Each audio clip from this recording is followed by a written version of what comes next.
And thanks for calling. There are many ways to prevent a wildfire. Learn how you can do your part at SmokeyBear.com. Only you can prevent wildfires. Sponsored by the U.S. Forest Service, Ad Council, and your state forester. Hope you enjoyed your meal. And I just want to say, he's lucky to have a brother like you. Lucky? Caring for my brother is far from easy. Waking up every day, lifting him from the bed to the wheelchair to the car to get him to therapy on time. It's no small task between the doctors and the diagnosis, but nothing can disable this love. This is my big brother, my hero. He's part of me, like my arms and legs. So I'll be his. See, there's no time for tired. This starts again tomorrow. He'll be waiting for me. I wake up for him. I know he needs me, but I'm the lucky one. Even though I need help now and then. If you're caring for a loved one, visit aarp.org/caregiving for care guides and community, or call 877-333-5885. Caregiving Resource Center. Support for your strength. Brought to you by AARP and the Ad Council.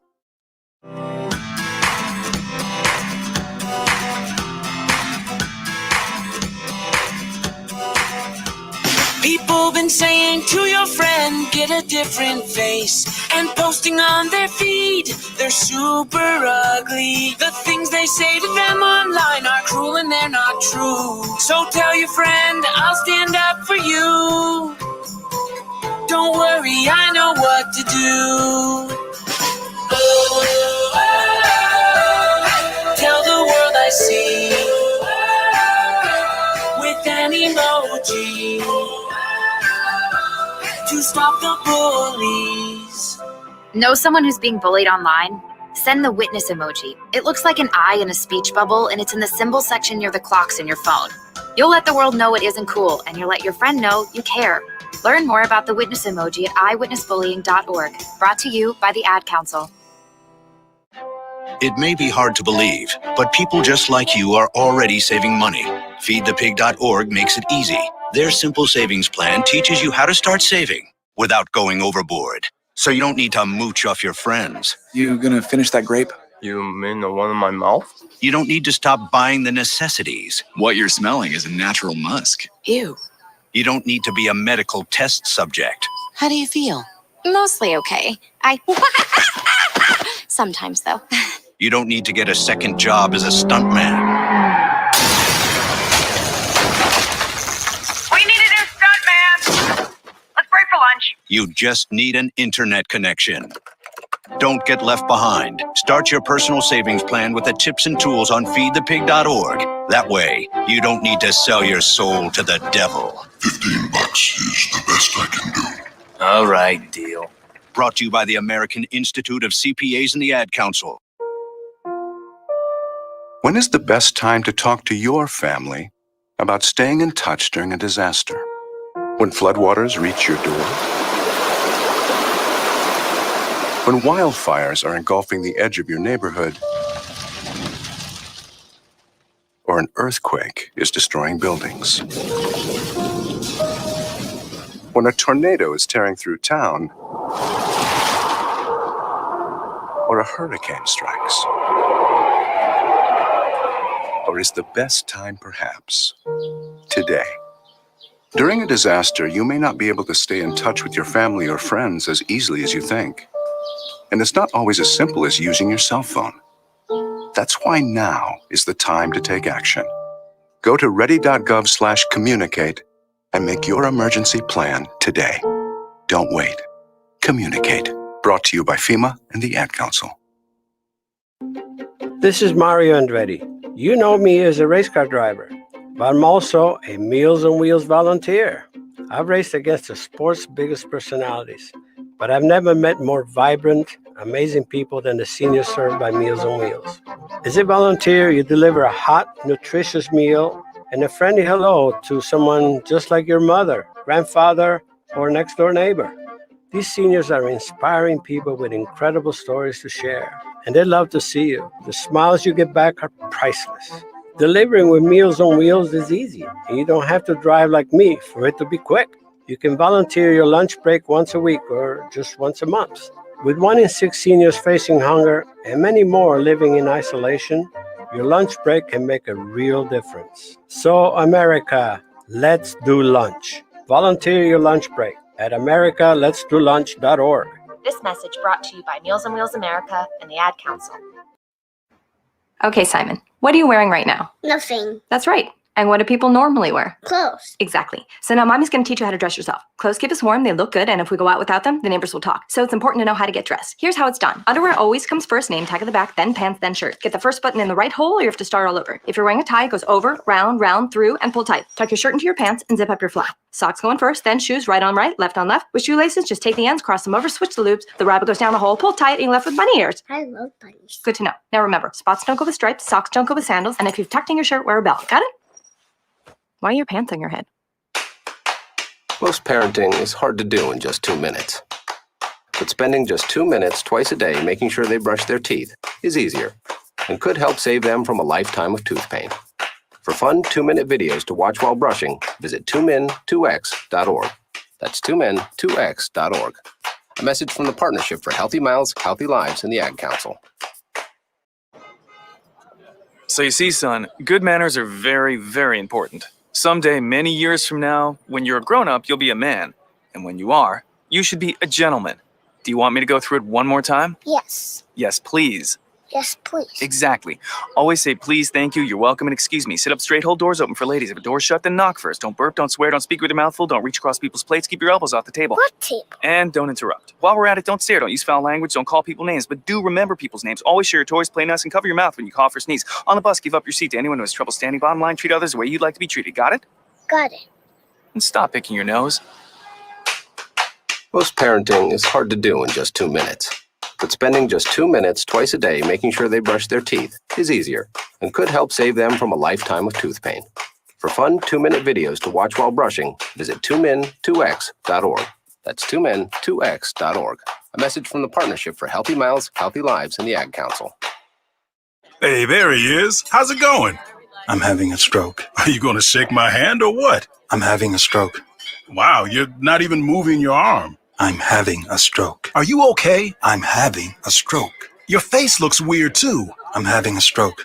Are you having a seizure or something? I'm having a stroke. When someone is having a stroke, they may not be able to say it with words, but their body language will tell you loud and clear. I'm having a stroke. You just need to know the sudden signs. Look for FAST, F-A-S-T. F, face drooping. A, arm weakness. Or S, speech difficulty. Then T, time. Time to call 911 immediately, because the sooner they get to the hospital, the sooner they'll get treatment. And that can make a remarkable difference in their recovery. Know the sudden signs. Face, arm, speech, time. Spot a stroke fast. Visit strokeassociation.org.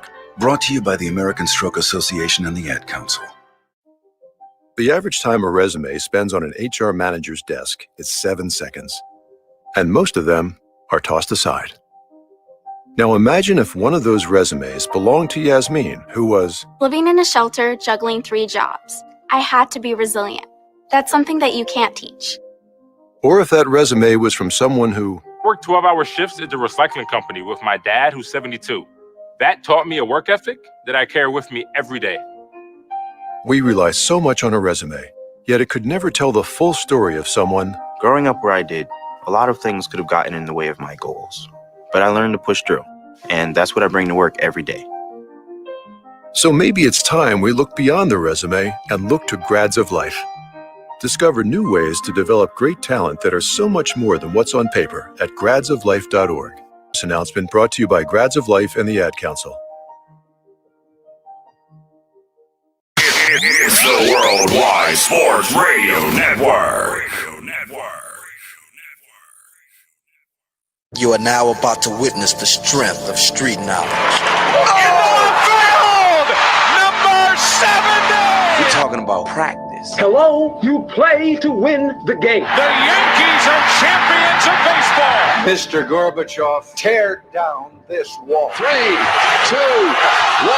happy 2000! No time on the clock, and the Patriots have won Super Bowl 36. Jordan open. Chicago with the lead.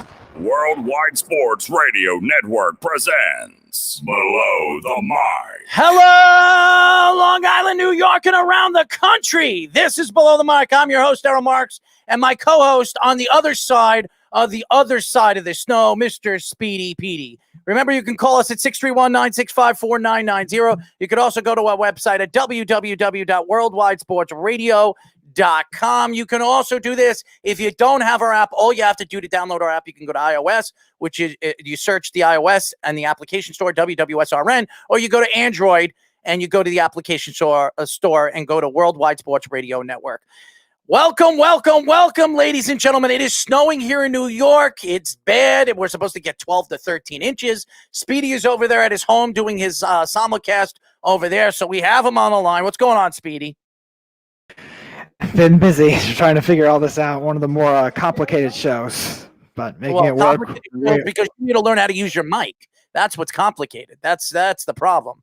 But that's our producer, ladies and gentlemen. He's up and down and wonders where he is half the time. So hopefully he can figure that out. But anyways, Speedy, do we have Devin Kirkwood's his introduction? What are we doing? His Zoom is up. I'm waiting for it to start. I'm not sure it actually.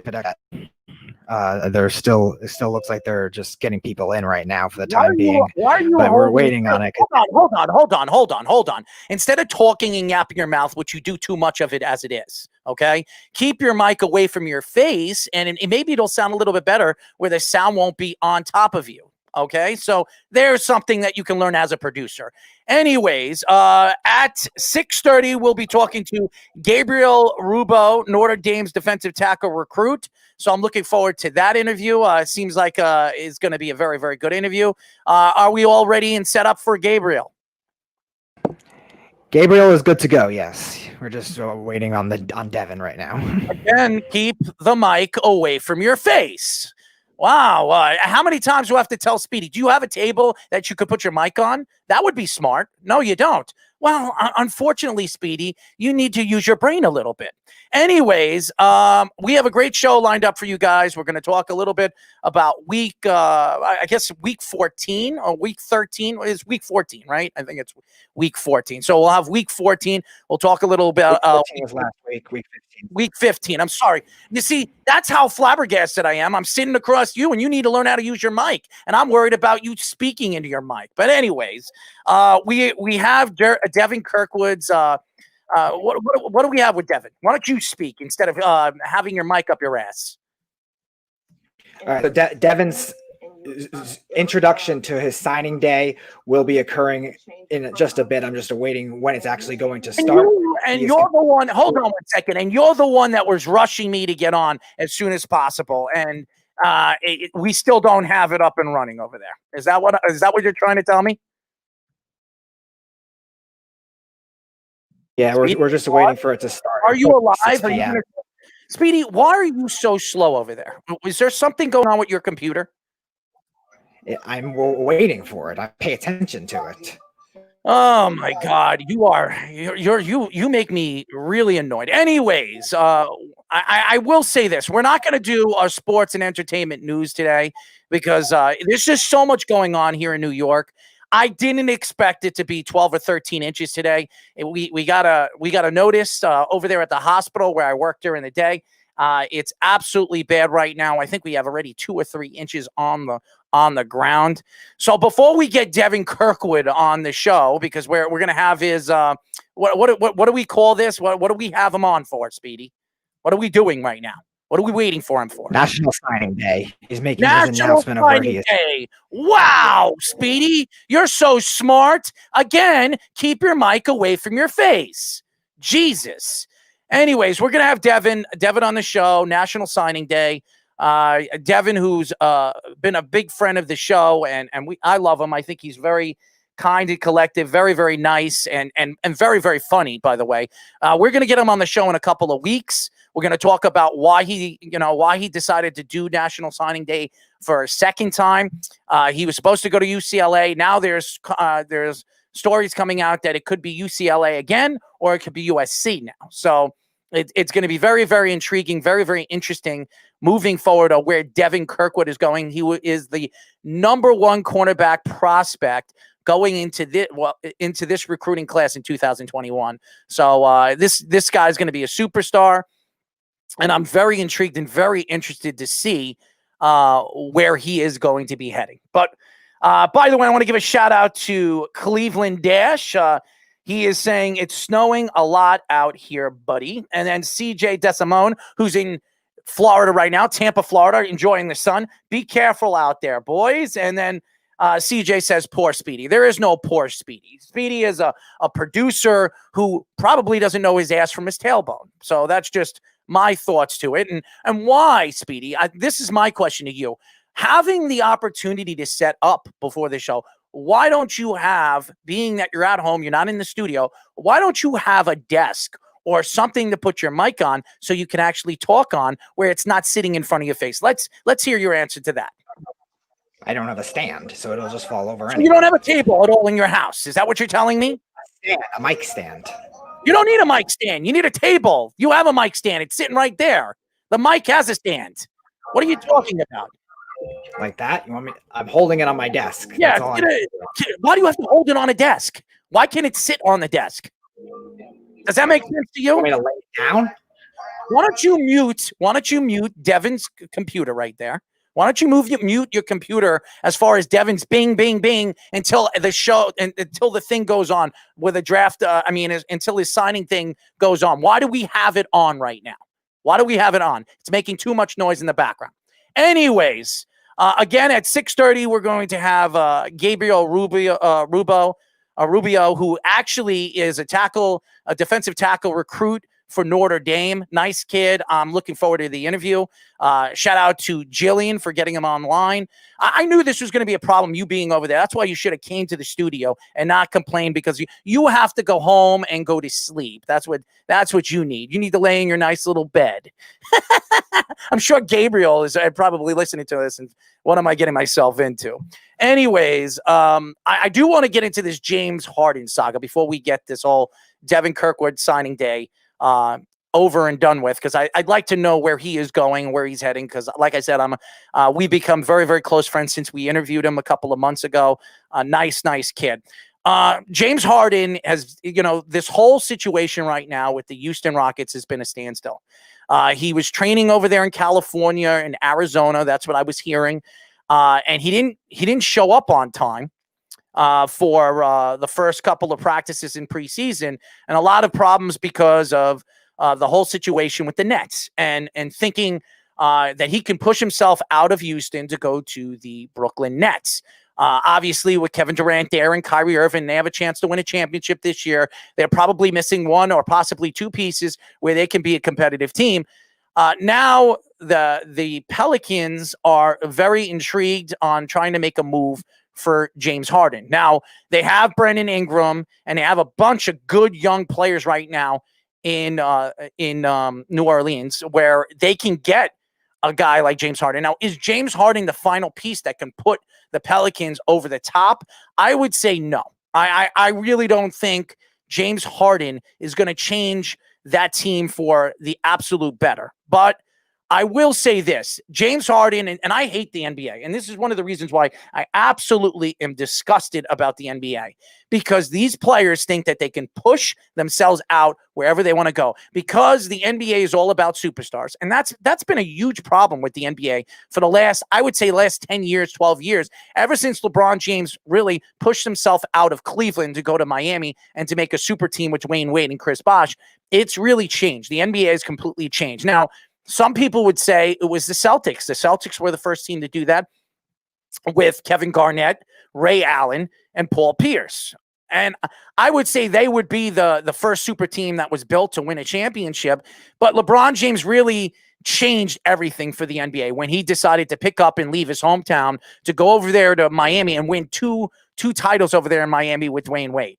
But James Harden, and I will say this over and over, whatever they call him, the beard, the idiot, whatever. I call him the idiot because he's a complete moron. But I think looking at where James Harden is and what James Harden is as a player, it bothers me that a guy of this magnitude, who already has a good team right there, you have You've added John Wall to the team. Yeah, you have a good young nucleus over there. You still have a chance to win over there in Houston. Now, are they going to beat the Lakers? Are they going to beat Golden State? Are they going to beat maybe the Clippers? Probably not. And I understand that he doesn't think that he's going to win a championship, so he wants to push himself out. This man got offered $50 million a year to sign an extension for 3 years. He did not take it from Houston. And I think that looking at James Harden as a player, as a talent, and really as an NBA player, it just bothers me that the NBA isn't figuring out ways that they can tell the players that they can't do this. You can't make a super team. You can't put 3 superstars on a team. Now, they tried to use this over the years with Larry Bird, the Bird rights situation, and it has helped the NBA a tiny bit. But now players are starting to figure out, well, I will take less money to bring in a lower tier superstar and pay him more money because I'm going to make more money on endorsements. And that, to me, not only affects where the NBA is moving, and the NBA is going to have new TV deals. They've had new TV deals. Now you're seeing Giannis getting that $200 million contract. And by the way, I think Giannis is a smart man. And everybody's going to say, well, why did Giannis take that contract? Why did he take that extension to go to Milwaukee? Everybody knows that Giannis, the Greek freak, did not want to play in a big city. He did not want to go to a big city. He came out and said he did not want to go to a big city. He loves Milwaukee. And he just wants that other superstar to play right beside him where it gives them an opportunity to win. Now, some people say James Harden would fit perfectly, like a glove, with Milwaukee. Both players, Giannis, the Greek freak, and James Harden, are both not good playoff players. We've talked about this over and over again. James Harden, who sometimes doesn't show up in a series, and then Giannis, teams have figured him out in the playoffs. They play a half-court game, they press on him and make him shoot on the outside. This has been Giannis's problem in the big game. Now, I read all these different articles that people are saying about Giannis, saying that he made a big mistake. He should have waited another year and then, decided to go to free agency and pick the team where he has the best chance to win. He's not Anthony Davis. He's not James Harden. He's not Kevin Durant. He's not Kyrie Irving. He's not Russell Westbrook. He's not any of those superstars. Oh, Kawhi Leonard, Paul George, all of them. This man decided to stay in Milwaukee, and everybody is attacking him all over the NBA world. Fans, analysts. I don't understand why when a player decides, you know what, I feel better and more comfortable building a team, building a championship at a place that drafted me and helped me grow as a player with a great coach and some great players around him. They're not superstar players, and that's what they're missing. Milwaukee is missing a superstar player. Now, James Harden wants so badly to go to the Brooklyn Nets. And the Brooklyn Nets are more than one player away from being a championship competitive team. Now, I listen to, and I love Falco, Brendan Falco, who's going to be joining our network in about a week. He says that who's going to challenge the Nets in the Eastern Conference? That the Nets are going to breeze right through the Eastern Conference. How so? Now, I am not a big fan of the Brooklyn Nets' bench. I'm really not. I argued this with Mikey C on the phone the other day, and I said, besides Spencer Dinwiddie, who probably will start some games or as the 2 or even come off the bench here and there, I do believe that Spencer Dinwiddie will be traded sometime this year. Now, I don't know if it's going to be for a superstar. I don't think Spencer Dinwiddie is a superstar. He's not even a star. He had a great season last year, and now you don't have Kenny Atkinson there. I want to see Spencer Dinwiddie play without the coach that he's been playing under for the last 2 years. Now, Spencer Dinwiddie is a point guard. Everybody knows Kenny Atkinson is the point guard guru. He did it for Jeremy Lin. He's done it with how many point guards everywhere he's been as an assistant coach. Now he went to the Brooklyn Nets and he helped them win. They had a winning season, his first season. He was 42-40 when they went into the playoffs. His second year, they decided to fire him at the trade deadline. Now, it has a lot to do with Kyrie Irving. I don't care what anybody says. It has everything to do with Kyrie Irving. Kyrie Irving has been a coach's poison. He has been a coach's poison.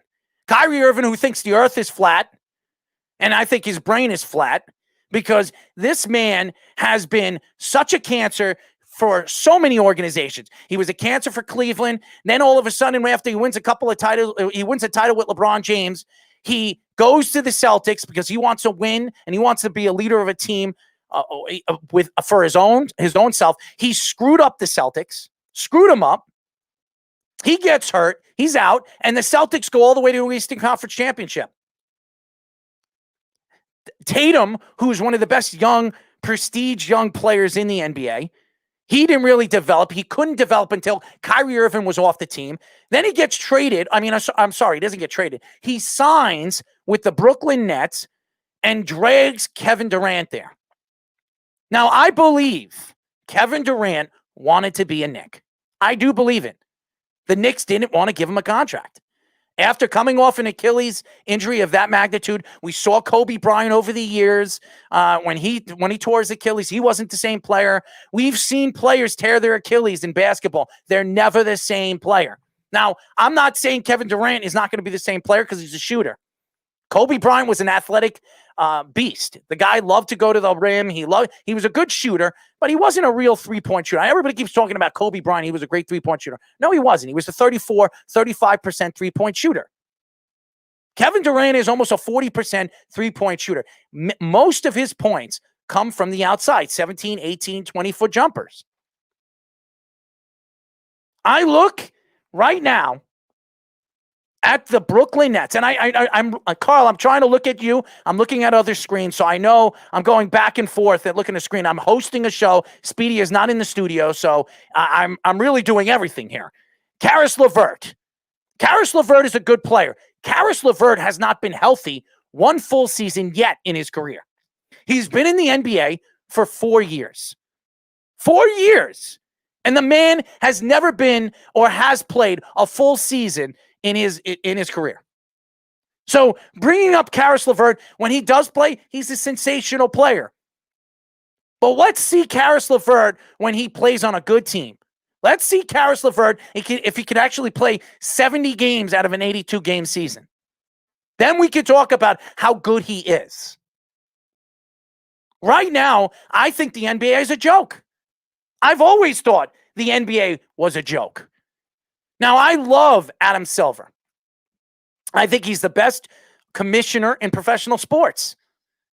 But after what we've seen in the past year and a half, with the Black Lives Matter posting it up on the court, which a lot of people did not like, and I absolutely back every single thing that has happened over the last couple of years. In the past year with Black Lives Matter, except putting it and stapling it to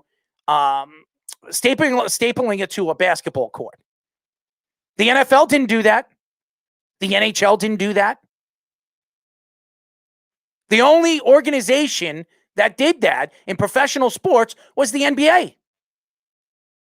And to me, every single thing that LeBron James has said, here's another thing. And I argued, I saw my friend Eric yesterday, and a lot of people, I have a friend named Nate, and Nate has been saying over and over again that LeBron James is not one of the best passers in the NBA. LeBron James, he can go on any team right now. He could play for any team in the NBA right now. It doesn't matter if they're the worst team or the best team. He will take that team, no matter what division it is, what league it is, and he'll take that team all the way to the Eastern or Western Conference Finals. And more than likely, if it's in the Eastern Conference, if he went to the Knicks right now, he'd take them to the championship. That's the difference. Is James Harden the type of player that can go to a team right now and take a team to a finals? Or Eastern or Western Conference Final? The answer is no. Kevin Durant, we don't even know what Kevin Durant's going to be. If he's going to be 100% healthy. We don't know that. What we do know right now is the NBA has made guys like Giannis, the Greek freak, not the standout player, not the guy that a lot of players should look at and say, you know what, I want to be like Giannis. I'm going to stay with my team. I'm going to try to win with my team. And I'm going to try to bring free agents over here to my team to help me win a championship here for the same team that gave me the opportunity when they drafted me at, I think he was drafted 15th. That's the problem. Everybody wants to flee. Everybody wants to play with LeBron James. Everybody wants to play with Kevin Durant. Everybody wants to play with Russ. Everybody wants to play with this guy, Kawhi, this guy. Let's make a super team. When we grew up as kids, and everybody knows this, Carl, CJ, all of you guys, even Gabriel Rubio, he's a young kid, and he's been watching sports his whole life. When you watch sports 10, 15 years ago, well, you were a kid, Gabe, so I don't know. I don't know if you remember this. When you watch professional sports, did you see in basketball, Larry Bird go play with Magic Johnson? Patrick Ewing play with Michael Jordan?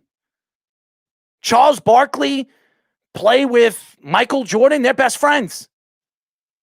We never saw that. They hated each other. Isaiah Thomas still hates Michael Jordan. Do you think that Isaiah Thomas in those days would have just fled Detroit to go play with Michael Jordan, even though they hated each other? The answer is no. Now these NBA players are prima donnas. They kiss each other's asses. They're pathetic. Absolutely pathetic. In baseball, in the 90s, with the whole steroid era, after coming back from the strike, and I've taken shots at Bud Selig. Bud Selig accepted that these players were doing steroids. You think Bud Selig didn't know that Mark McGwire and Sammy Sosa or Jose Canseco or Jason Giambi were doing steroids? He absolutely believed that they did it. And then all of a sudden, after the whole political campaign came out and the government wanted to attack baseball because of the whole steroid thing, then he came out and he said he wanted to suspend players and obviously throw people like Alex Rodriguez under the bus, who will probably never see the Hall of Fame, even though he's one of the greatest baseball players of all time. And why am I bringing this up? Because in sports, everything changes. In baseball, it changed from the steroid era. Now we're going to see, now we're seeing the camera era, whatever they call it, Spygate or Cameragate, with all the last 5-6 years. Teams have been doing it for years, but now it's coming out that people are using iPads and iPhones in their dugouts, stealing signs have been around for years. But now they're doing it electronically. So now it's a whole new thing. Now we're talking about electric umpires and this and that. Everything is changing. Sports changes. But when you look at basketball, and basketball, in my eyes, in professional sports, is the biggest prima donna sport in sports. It is. LeBron James, prima donna. When he speaks, everybody listens. And I'm talking about everybody. Nobody who watches sports, you know who LeBron James is, you're going to listen to LeBron James. You got Steph Curry, Mr. Three-Point Shooter. He speaks up. He says what he wants. He thinks that we never stepped on the moon. He thinks it. So now we have kids that because they look up to Steph Curry, oh, Mom, did we really stand on the moon? I don't even think. Or Kyrie says the earth is flat. Maybe the earth is flat. These are NBA players that went to college. They stand out to the fan now. You're not a favorite. These young kids, guys like Gabe, they're not all about teams anymore. They're all about the player. When I grew up, I was a Knicks fan. I'm still a Knicks fan. Now, kids are buying jerseys from all different teams. I'm a Russell Westbrook fan. Now Russ is playing for the Wizards. So you know what teams are now play. Young kids are following Russ over there with the Wizards. I'm a Washington fan. The game has changed. Fantasy has changed the game. That's it. Fantasy sports has changed everything. And going back to James Harden, and I will say this once and only once, because I can't stand the guy. I really can't stand. I can't stand Kevin Durant. I can't stand James Harden. I can't stand LeBron James. I don't take away their talent. They're great players, sensational players. I don't take away talent. What bothers me about them is they think they're bigger than the sport. The Bill Russells of the world, the Larry Birds, the Magic Johnsons, the Kareem Abdul-Jabbars, the Jerry Wests, all the greats of all time. They never did this. And like I said in my argument, the game changes. Yes, the league changes. Rules change. But nothing will change from these players. They're making more and more money. You get offered $50 million. You could pay me $500,000 and I'll go out there and tackle somebody on a basketball court. These guys, they'll make $50 million and you know what? I don't want to play tonight. You got fans paying for tickets, thousands of dollars. They're paying thousands of dollars for box seats. And they don't get a chance to see LeBron James because LeBron James says, I want to sit out, I want to rest so I can play in the playoffs and play deep into the playoffs. Are you kidding me? Michael Jordan never did that. Michael Jordan. The game has changed. I can't stand basketball. I really can't. And I love basketball. It's one of my favorite sports. I sit there, I watch the Knicks games, 82 games this season. I sit there and watch the terrible New York Knicks. Pathetic. And then you got guys like James Harden who won't go play for the Knicks because they don't like James Dolan. LeBron James, cry baby antics. He don't want to go. What's going to happen if LeBron James' son gets drafted by the Knicks? What's he going to do then? He's going to be like Archie Manning and tell his son to sit out for a whole season until the Knicks trade him? Knowing LeBron James, he'll change the wheel on that one too. Pathetic. Absolutely pathetic. James Harden should sit over there. Well, he should sit down and shut his mouth and go and play for the team that actually made a move, actually made a trade for you, paid you millions, hundreds and millions of dollars, and you still haven't brought a championship home to the team. You got Chris Paul. You had Russell Westbrook. You are an absolute loser. Go back and play with the Kardashians. That's what you need to do. Go hang out with Khloe. Absolute loser. I can't stand him. Absolutely. It disgusts me. It really does. When we come back, ladies and gentlemen, we'll be talking to Gabriel Rubio, the Notre Dame defensive tackle recruit, here on Below the Mic. It's the Worldwide Sports Radio Network.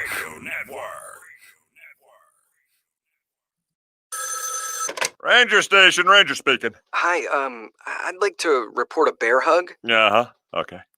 Well, we were building a bonfire, and I saw some, dry brush and leaves around, so, I said to move the bonfire somewhere else, and out of nowhere, Smokey Bear shows up and hugs me.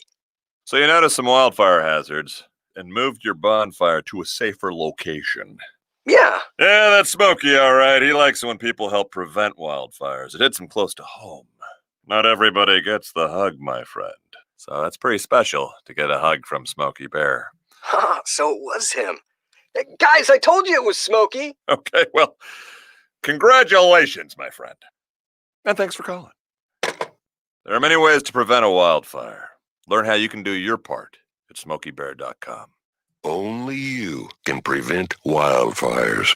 Sponsored by the U.S. Forest Service, Ad Council, and your state forester. It's the Worldwide Sports Radio Network. You are now about to witness this.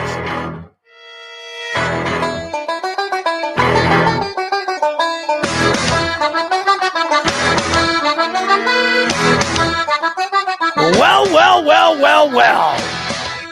I love this track. I could dance to this track, Speedy. I could really dance to this track. As you guys know, ladies and gentlemen, This is Below the Mic. As you guys know, I'm your host, Errol Marks. Speedy Petey is my co-host. Sometimes I wonder if he knows where the hell he is. Remember, you could go to our website at www.worldwidesportsradio.com. You could call us at 631-965-4990. Definitely download our app. Go to Apple, WWSRN, or Android, Worldwide Sports Radio Network. How did you like my take on that, Speedy? Did you like that take, Speedy? Did you like the take, Speedy? Yes, no? Trying to turn on your mic over there? Loud and proud. Absolutely right. Well, Speedy, your internet over there is absolutely terrible, but I hope Gabe's isn't. I mean, Gabe, you're going to see very, very closely as this interview keeps on moving that I love picking on Speedy. It's one of my favorite things to do, especially that he's my producer. It is snowing ridiculously over here. I think we have like 3 inches here right now in New York. It's crazy. It just started about 2.5 hours ago. We're going to get about 13 inches today. But anyways, we are now talking to Notre Dame defensive tackle recruit, Gabriel Rubio, right? Am I right about that, Rubio? Am I right? Yes, sir. You see, I am terrible with names, Gabe. I am absolutely. Can I call you Gabe? Absolutely. All right. I'm terrible with names. Anybody that'll tell you, I've interviewed recruits, top-end athletes from the NBA, the NHL, the NFL. It completely throws me off when I read some of these long names. Actually, we interviewed Sujic, Tehran Sujic the other day, and I called him Sojic. And he was like, no, it's Sujic. All right, Tehran. That was the second time I interviewed him because we were talking about Marcus Bradley actually recommitting to Vanderbilt. But how are you and your family doing over there with the whole pandemic? You know, we're doing great, doing the best we can day to day and, just living life, Absolutely. By the way, what is it like being a part of this whole pandemic thing and being recruited by the great Notre Dame and not really going to check out the school, not going and meeting the coaches in person? What is it like doing this whole Zoom session? I've asked a ton of players this. Do you think that this pandemic has taken away the best part of your career going to college? I always wish that I could have it back, like not having it all over Zoom and everything. But, that's just how it is. I wish I could, just redo it without this whole pandemic thing. But, I can't change that. But I've had a good time. I've had a good run. And I'm just ready to go. So is there anything specific about Brian Kelly that swayed you to pick Notre Dame over some of the other schools you were recruited by? He's a winning coach, a winning record coach. And it wasn't just him. It was the collection of coaches that they got there. Coach Elston, Coach Lee, even though that he will be going soon.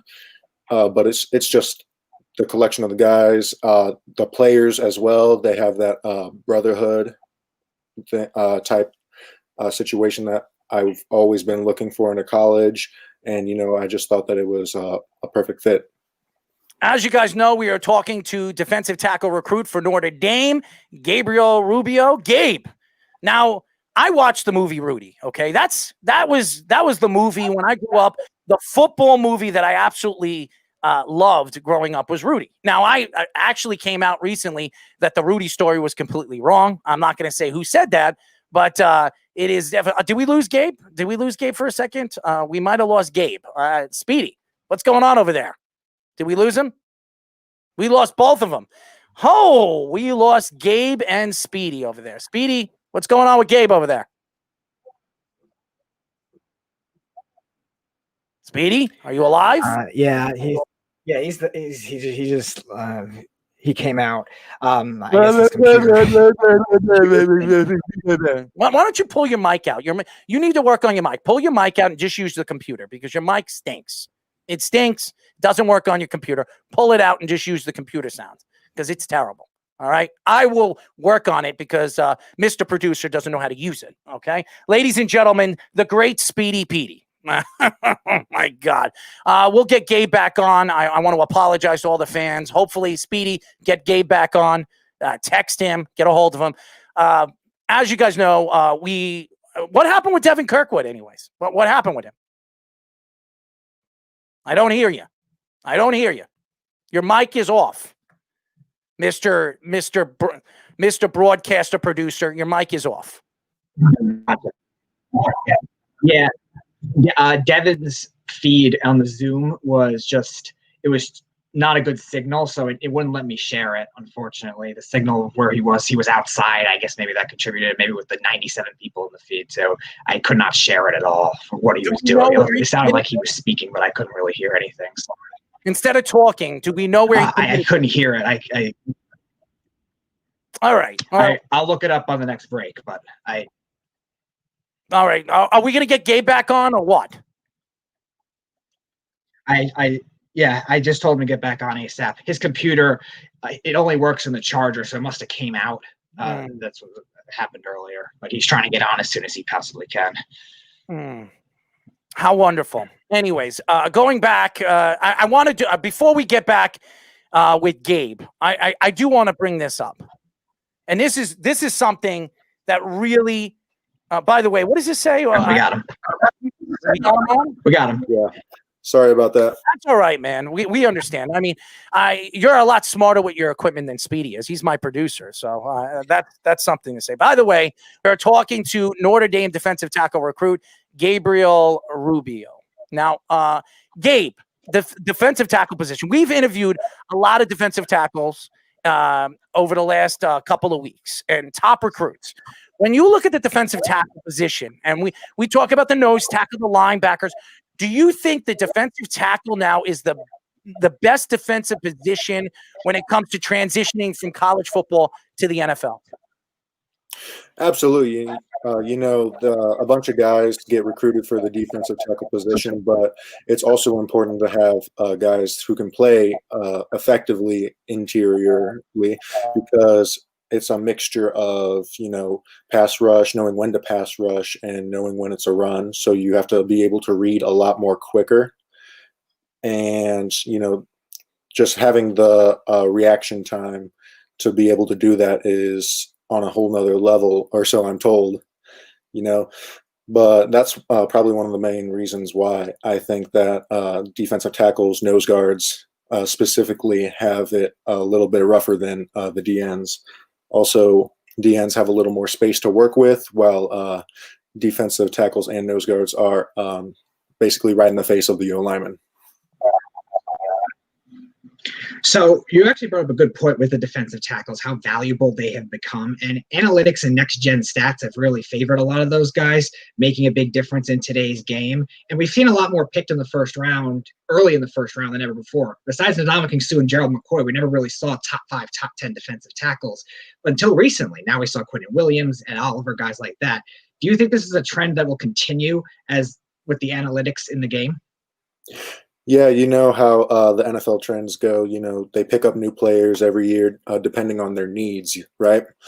So I'm hoping for the next couple of years that some teams will be looking for more defensive tackles and nose guards. We are talking to Notre Dame defensive tackle recruit Gabriel Rubio.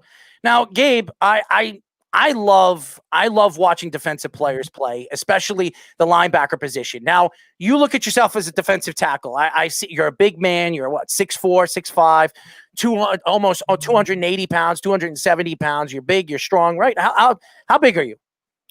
I'm 6'5", 290 pounds.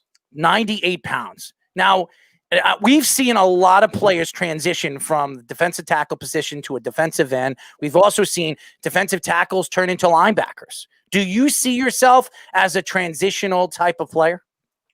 Absolutely not. If I was faster, maybe, but I see myself sticking at the nose guard defensive tackle position. So your father is actually an NFL player for a while, played with 4 different teams from 1998 to 99, and then he played in the XFL for a while. So one, how did he help you, influence you playing football, obviously? And number 2, is there any great stories or great moments that he might have told you about, or he might have shown you about, maybe with other teammates or opponents in either one of those leagues? Yeah, so everything that I know today, he has taught me from his coaches that he played under in the NFL. And I am very fortunate to have his experience and wisdom to help me to help guide me on my recruiting career and my football career right now. Because without the knowledge that he has given to me, I don't think I'd be in the same position that I am now.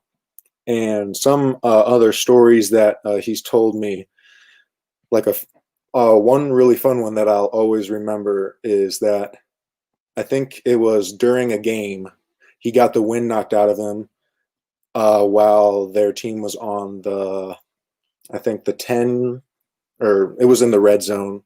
I can't remember what yard line it was, but he got the wind knocked out of him, and then he had to play another play exactly after that, like immediately after that, I mean. And while he was like still like trying to catch his breath, he had to go a whole nother play before he could actually go and breathe in, like after getting, hit. And, that just shows a level of commitment that I am willing to, try to emulate. Now, the prestige of Notre Dame, everybody talks about Notre Dame, like I was talking about the Rudy movie, and Joe Montana played over there. And Notre Dame has always been, in the 70s, 60s, 70s, and early 80s, Notre Dame was the place to go. Now, over the years, even though Brian Kelly has been there, Notre Dame has failed to win a championship. And now all of a sudden this year they're talking about trying to get into that Fab Four. I call it the Fab Four, get into the tournament where they have the opportunity to go all the way to the national championship game. Why Notre Dame? Was it your father pushing you to go there? Was it your mom? Did you always want to go there? Did you have any thoughts of maybe going to Florida State or going to Clemson or going to Alabama? Why was it Notre Dame? Why was Notre Dame your top choice? Yeah, so from the very beginning, they were one of the first colleges to ever give me like recognition, I should say. They saw potential in me from a very young age. I believe it was my sophomore year that I went to a camp for them. And I just really hit it off with Coach Elston, the current D-line coach. And we've built a relationship ever since, And it's just one of those things that over time it develops. And as I visited other schools, I always had a checklist, which was number 1, academics, number 2, the family atmosphere, number 3, a great coaching staff. And almost immediately, Notre Dame fit all those checklists. But most of the schools that I went and visited to, they would check 2 or 3, or 2 or just 1. And I would always find myself comparing the other schools back to Notre Dame, like thinking to myself, this is what makes Notre Dame special. It's funny. If Notre Dame needs a water boy, Speedy is definitely the guy. He is definitely the guy. I mean, I was watching The Waterboy the other day with Adam Sandler. I think it's Speedy is the perfect guy to go over there to Notre Dame, hang out with all the men, all the guys, and get you the towels for the locker room, get it, the showers, wait outside so he doesn't look at you in the showers, and give you your water. He is that type of guy. Speedy Petey is the perfect guy for Notre Dame. The big N, the big, whatever they call it, the clover leaf. We'll call Speedy your special needed special clover leaf. How's that sound? Sounds funny, but I don't think I'll be needing it. I wouldn't be needing it either. Trust me. That's awesome. Speedy is frozen.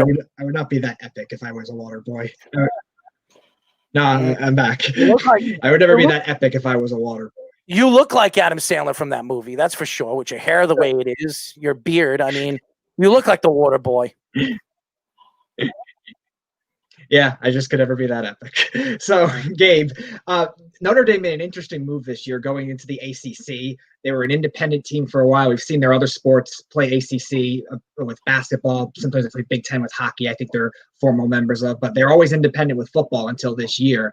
One, do you think that has helped them elevate their status into the college football playoff? being the number 2 seed right now, undefeated. And also number 2, do you think that's a move they should do permanently in order to maybe improve that kind of stock? If you do think it makes a difference, or do you think just Notre Dame's just that good and maybe the conference didn't even matter?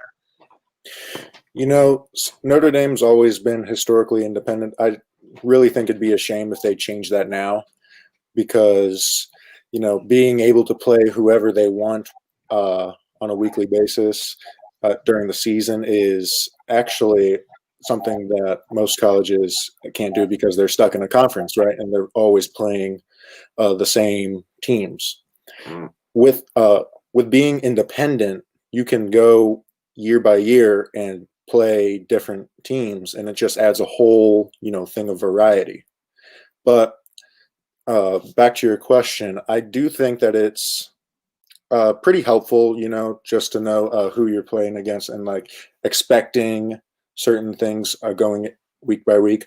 But no, I don't think that it should be permanent.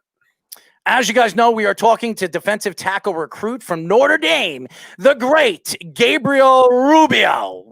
I'm good, man. I should be a part of the team. I should be the guy that's talking on the announcements. I'm the guy, when you guys reach the field, I'll be like, and now introducing. What do you think? You think Notre Dame would give me a job over there? I deserve one. You know? I mean, maybe. I know I'm definitely not a water boy, and I definitely don't want to hang out at the showers. That's for sure. That's Speedy's job. That's not my job. You got the raspy voice for it, so I say go for it. Raspy voice for it. Thanks, Gabe. Gabe, did you play any other sports in high school, or were you a good basketball player? Were you a good baseball player? Why football? Football allows me to do things that other sports cannot. First of all, I can literally throw my entire body weight into people play by play, almost giving them certain concussions, you know, breaking ribs maybe if I hit them hard enough, hoping I hit them hard enough. But yeah, it's been a family tradition. I love playing football, just the game. You know, it's very unique compared to other sports. And I used speaking of other sports, I used to wrestle my freshman year. I tried that out, didn't like it. Not for me. You're a big wrestler. You would be a really, really big wrestler. I wouldn't want to wrestle you. 6'5", 6'6", 290 pounds. You probably wrestled at 250, right? I wrestled in the 285 category, the heavyweights. Holy. Oh my God. I wrestled too in high school, and I'm an MMA guy too. So I did MMA, and I used to grapple against wrestlers who were twice the size of me. You do not want to grapple a guy that actually knows what he's doing on the mat. You do not want to wrestle a wrestler. You just don't want to do that. Even grapple a wrestler. You don't stand a chance. That's for damn sure. Yeah, that's what I found out whenever I was sparring with my my running back my freshman year. He was I believe a junior going into senior year, and he was the 220 class and he was a all-state wrestler. He had all the accolades for wrestling. He was just phenomenal. Well, Speedy's an all-state moron, so there you go. I'm just kidding. Gabe, I'm telling you, if you actually listen to our show, it's not just Speedy I pick on. I never pick on any of the recruits or any of our guests, but it's just that he's here. It's Speedy and all the fans that call the show and they try to attack us and say the things that they say. I love it. I love the attacks, and then I just attack. I rip their heads off. That's what I do. But that's sports radio, and that's what we do over here. And I'm happy that you're joining us. As you guys know, we are talking to Notre Dame defensive tackle recruit Gabriel Rubio. Now, Gabe, there are so many great defensive players in the NFL, and I've watched guys come out of the draft over the last couple of years, Young and Bosa. All these kids really have changed all these different organizations like Washington, like San Francisco. Is there a particular player that stands out to you in the NFL or right now in college football that you can compare and contrast your skills to? Yeah. Is it okay if we go a little back into the past? Absolutely. All right. So one of my all-time favorite NFL players is Reggie White, right? I try to emulate his quickness, his speed off the ball, just the heaviness in his hands, just the all-out violence that he brings to the team and to the game of football. Because, seeing that and seeing the amazing things that he does is just like, wow, you just step back for a moment and you say, I want to be like him. And from the beginning of my high school career, that's what I've tried to accomplish. But I still think that I'm far from it, and I want to keep going. No, well, I'll tell you this. Everybody says that Lawrence Taylor is the greatest defensive lineman, the greatest defensive player of all time. I beg to differ. The greatest defensive player of all time was Reggie White. I've said that for years, and I loved Reggie. It's a shame he's gone. Sleep apnea. I too have sleep apnea. 1 out of every 3 Americans have sleep apnea, and they don't even know it. It's crazy. And I actually found out recently, I would say about 1.5 years ago, 2 years ago, that I have sleep apnea. I wake up, my brain wakes up 162 times when I close my eyes. 162 times. Could you imagine that? Yeah, that's outstanding, but in a bad way. No, it's a bad way, and I have to wear a mouthpiece every time I go to bed. I don't like those machines, by the way. Those machines are terrible. They make too much noise. I tried that stuff. I tried the nose. I tried the mouth. I put a mouthpiece in. It holds my tongue into place, and hopefully I'll live a long-lasting life. But rest in peace to the great Reggie White.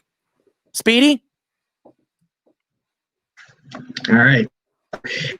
Going back to your high school career, any game that you've ever played, your favorite game you ever played in, the craziest game you ever played in, and maybe your favorite play. Were you involved in any trick plays as a defensive tackle or lining up as a running back like Ridley Refrigerator Perry? Yeah, so one of my favorite games that I've ever played in was my 8th grade year, and it was for our Little League Super Bowl, right? So it was like the championship game for our Little League,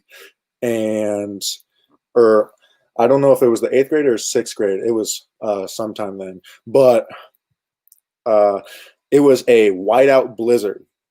Like I could not see about 5 yards in front of me. And there was already at least a foot or 2 of snow on the ground.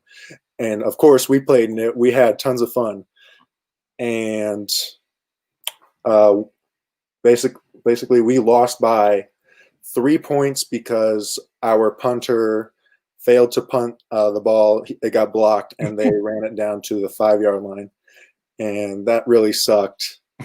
But that wasn't my favorite play. One of my favorite plays was this past season, where me and another one of our defensive linemen at my high school, we were running just a normal play. It was a pass play against Duchenne, and I think it was one of the last games of the season too.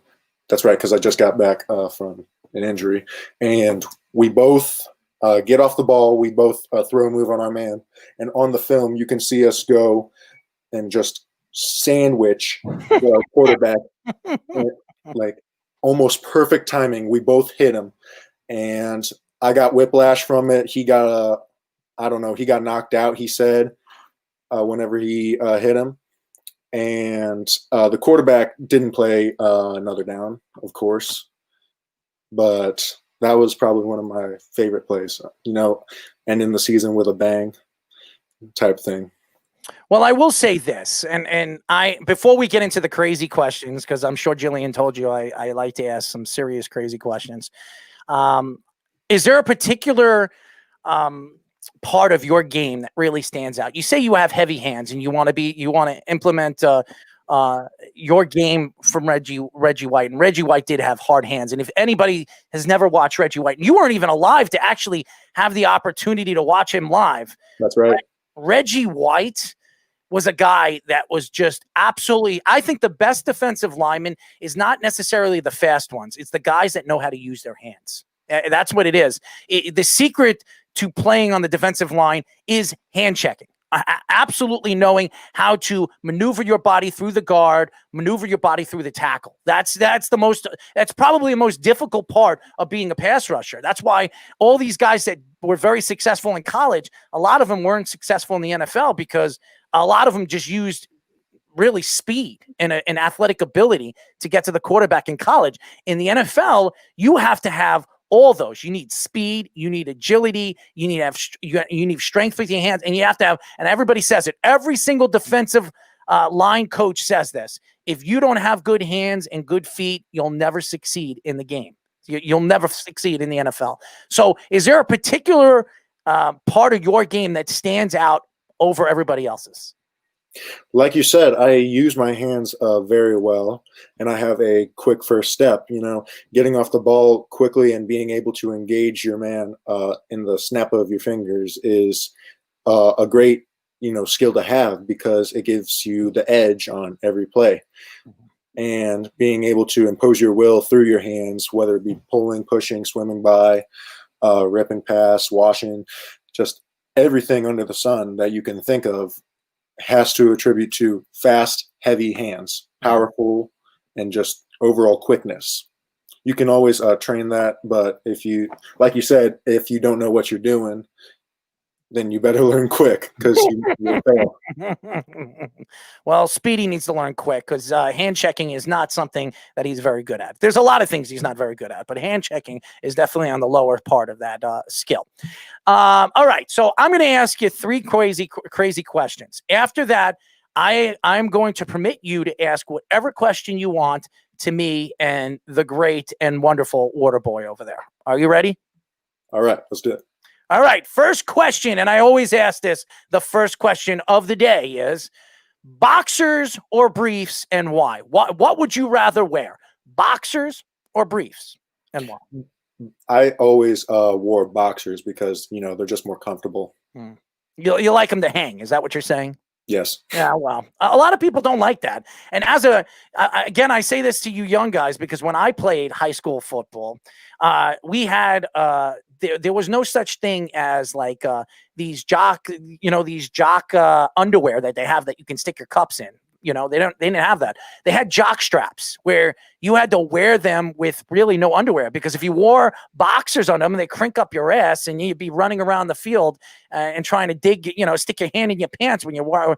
So I had to go I would go practically butt ass naked under my football stuff. So my pads and everything, it was terrible. So I'm very surprised as a defensive lineman that you would wear boxers, but that's just me. Everybody's got their prerogative.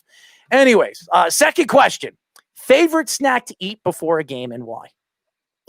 I have a tradition before every game to eat a Snickers bar. It started basically whenever I first started playing football.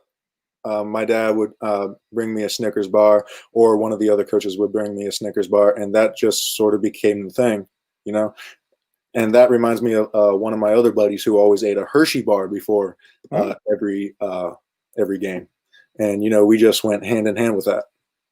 Well, here's the deal I'm going to have for you, my friend. I do this with some of your recruits, and I'm going to give you one. Since you mentioned a Snickers bar, and I do like my Snickers too.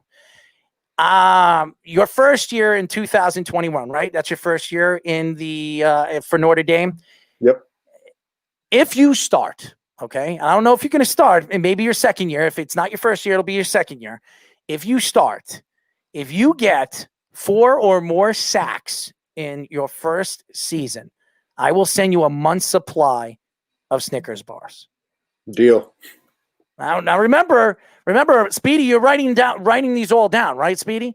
Because I'm keeping tabs on this. I'm supposed to send a pie of pizza to these two recruits, half a pie of pizza, because they've never had New York pizza. The only problem with that is it's very hard to send pizza to another state. By the time it gets to them in 3 days, it's probably bad. So I'm actually going to reach out to them and figure out a way of something else that I can send to them, because I can't send pizza over there. I was trying to find a Ziploc bag, a Ziploc bag that I can send for 2 or 3 days, special air. But why would I do that? By the time it gets them, the crust is so hard. When you stick it in the oven or the microwave, it's not going to be worth eating. You're not even going to notice the taste of a great New York City pizza. So Right. Unfortunately, I can't do that. But for you, candy bar is easy to do. I can get you a 30-day supply of Snicker bars. So if you get 4 or more sacks, Speedy's writing it down right now. Right, Speedy, Mr. Waterboy? All right. If you do that, I am going to send you a supply of Snicker bars. All right. But what's the catch? No catch. Listen, there's no catch. Here's the catch. When you get drafted, me and the great water boy over there are invited to your draft party. We've been invited to about 100 draft parties. Okay, 100.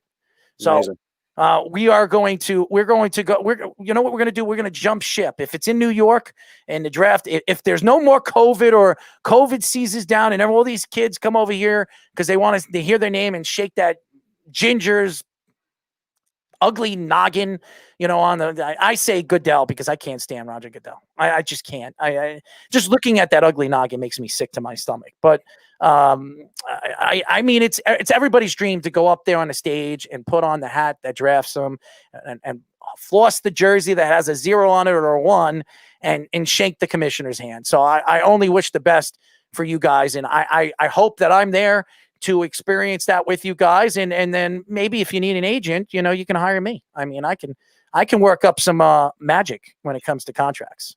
That's for sure. That's awesome. No, you just tell your father, me and your father could be your half agent. I could be your half agent. We'll work the phones, and I could definitely get you the best deal possible because I don't shut up. So eventually, if you're a good player, I can get you your money. That's for damn sure. Last question, buddy. Now, I don't know if you have a girlfriend. Do you have a girlfriend? No, not right now. Oh, you're the lucky one. You're going to Notre Dame being a single man. You're going to have some fun, my friends. That's right. You are going to have some fun. I'll tell you this right now. Maybe I'll come on. I'm 38 years old. I shouldn't be partying. I've been to a bunch of college parties in my time. Okay. I've been to a bunch of them. I've been to Florida State party. I've been to all different parties. UNLV. I was in UNLV when I was DJing out there. I went to a bunch of parties over there. Very, very fun. And the women over there in Notre Dame, I hear they're rock solid, baby. Rock solid. Anyways, blondes or brunettes, and why? I'm gonna say brunettes, just because I prefer it. Brunettes with blue eyes? Sure. Brunettes with blue eyes. That's what we're going to talk about. Gabe, Mr. Gabe over here, Mr. Rubio is absolutely ready for the brunettes with blue eyes. So any brunettes that are listening to the show right now, we got a single guy, defensive tackle, 6'5", 285 pounds of brute muscle. He's a beef patty. That's what we call him. Anyways, Gabe, ask us away. You got 3 questions to ask us. Any questions you have? All right. So my first question is, are you always that angry towards Speedy? I am always angry towards Speedy. Yes. It's hard. And Gabe, I'm a perfectionist. And anybody that watches this show, which quite a few people do listen to this show, believe it or not, I am hard on him because I expect perfection. The guy, this kid who moved all the way from Connecticut to work with me 3.5 years ago, and he is dedicated to the network, and that's what I love about him. He puts his time, his effort into it. The only problem that I have with the great Speedy Petey is sometimes I wonder if he listens. I mean, seriously, it's a lot of people. It's not just Speedy. Here at the network, the worldwide, we've got about 25 different guys that work on our network from all different parts of the country.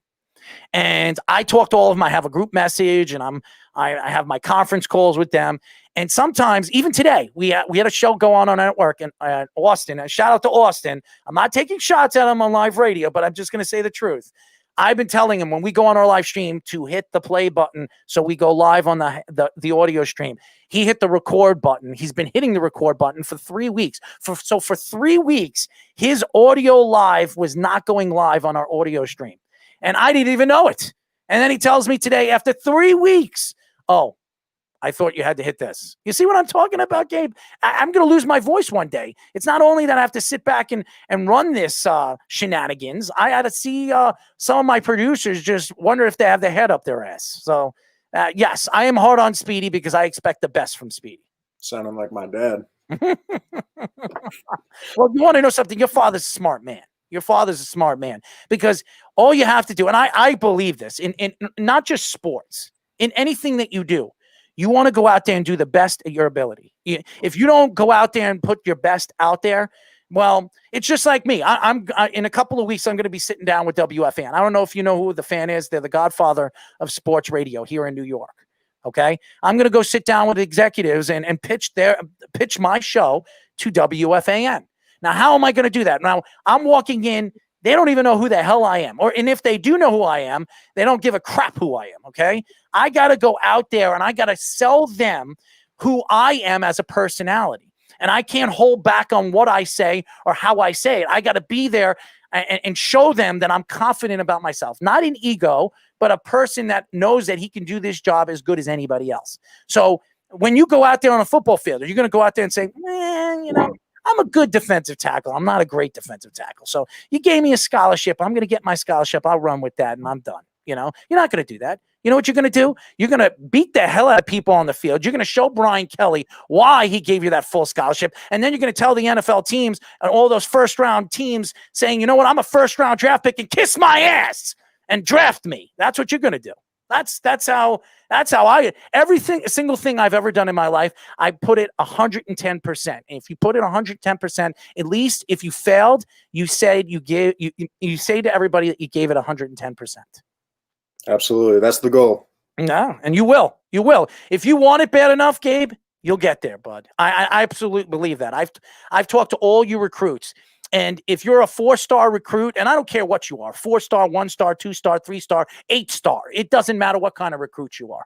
If you go out there and you prove yourself, it doesn't matter where they rate you. You're going to put yourself on that table when people are saying, well, what am I looking for in the draft? Am I looking for a guy that was coming out of high school? He was a 4-star recruit, or I'm going to go after a guy that was a 2-star, 1-star, or no-star recruit who had 15, 16 sacks in his senior year. Okay. So I'm going after the recruit that had 15, 16 sacks, not the guy that came out of high school when everybody said he was a 5-star recruit.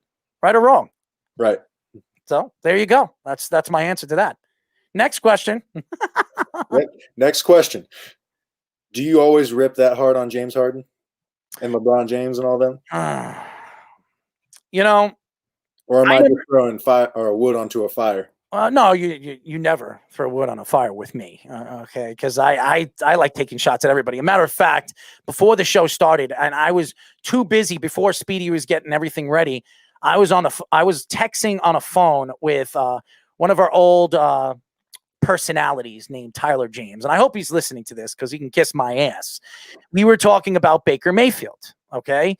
And him and Clarence on the Wise Guys, they were tag teaming against me, and I was throwing out numbers to them, and they were telling me that Baker Mayfield is a top 15 quarterback in the league. My answer to that was Baker Mayfield was one of the worst quarterbacks in the NFL last year. Tyler James, who I was talking to on a thing, said that he was last year that he was going to be the second best quarterback in the league. And he said Lamar Jackson was going to be the worst quarterback in the league. Lamar Jackson was the MVP of the league, and Baker Mayfield was the worst quarterback in the league last year. And then he tells me he takes shots at the Jets because this is what everybody does, Gabe. Everybody takes shots at the Jets. I'm a Jet fan. And I know they suck, okay? We got King Adam Gase, who doesn't know his ass from his tailbone. He has every time I look at him, you ever see the cuckoo sound? Cuckoo, cuckoo, cuckoo. Yeah. That's what I think of Adam Gase. Every time I look at him, I think he's cuckoo for Cocoa Puffs, okay? He doesn't know where the hell he is or what he's doing.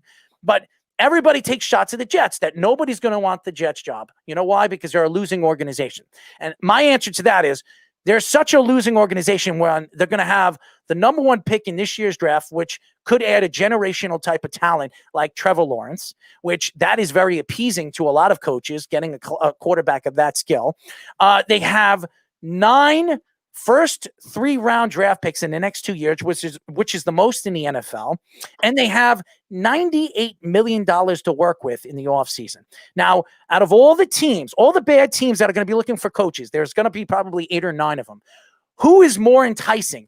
The Jets, the Jacksonville Jaguars, the Bengals? I mean, come on. I'm going after the team that has so much draft stock, so much money, and could have a generational type of talent. So when people are taking shots at me and you tell me, well, why do you attack James Harden? Why do you take that? James Harden is a baby.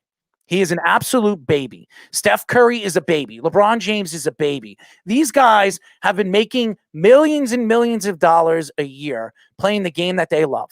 playing the game that they grow up on. But then they like to go out and talk about other people and take shots at other sports and political shots and all this other stuff. Why don't you just play your damn game? Stop pushing yourself away from the team that gave you an opportunity to make all this money and try to push yourself on another team because you're trying to win a championship. You're not going to win a championship because once a loser, always a loser. That's what I say. Now, I'm not saying LeBron James is a loser because obviously he's a proven winner. He's won 4 championships. I would never take a shot at LeBron James' skill. But guys like James Harden, go look at James Harden's numbers in the playoffs. They're not good. They're not good. And all those Steph Curry fans that love him so much, Mr. Three-Point Shot, Steph Curry in the regular seasons, in the last 5 years, average almost 28 points a game. In the playoffs, he averages 4 points, 5 points less in the playoffs. What does that tell you? He is not a clutch player. That's all I'm going to say. When you want to win, if you want to take shots and you want to say, you could say whatever you want about me. You could tell me I'm an ass. You could tell me I'm a whatever. I'm not going to say it on live radio. You could call me whatever you want.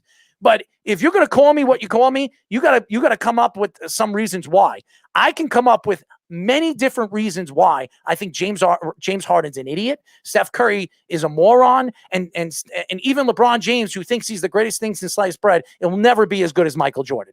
Okay, so this is who I am, and I did. This is a sports radio show. What do you do on a sports radio show? You're gonna sit here and be boring? Here, I'll be boring for you. You ready? Well, guys, the Yankees are looking to sign DJ LeMahieu, but they're having problems. And I don't know if DJ LeMahieu is interested in going back to the Yankees. Maybe the Blue Jays. I watch so much sports radio, Gabe. I watch a ton of it. And I think sports radio needs to be transitioned into not only an entertainment. Howard Stern has really developed what radio should be as far as entertainment. I'm not talking about sex and screwing around with hookers. I'm not talking about that. I'm talking about when you get an athlete on a show, you get a young athlete like you on a show, you want to be remembered with that athlete. You're gonna have so many interviews. You're a great player. You're going to Notre Dame. You're gonna interview with a bunch of people. But the one person that when you come on this show, I want you to always remember this show.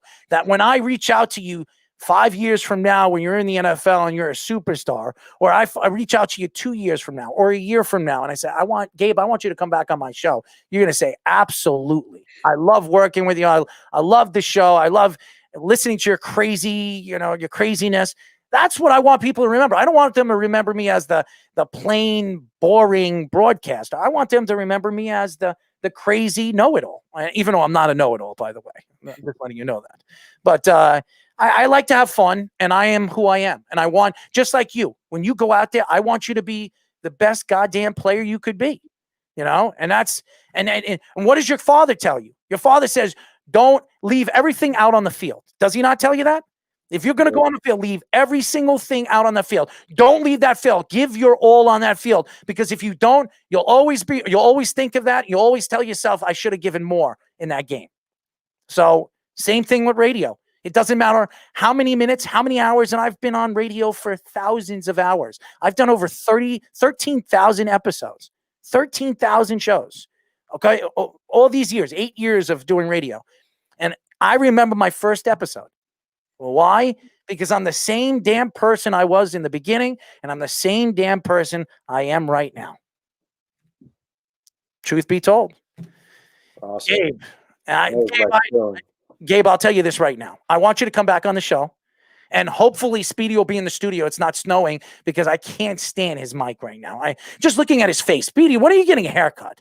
You're terrible, man. You look like a dog. When I go home. You're going to go home. Who's cutting your hair? Your brother's going to cut your hair?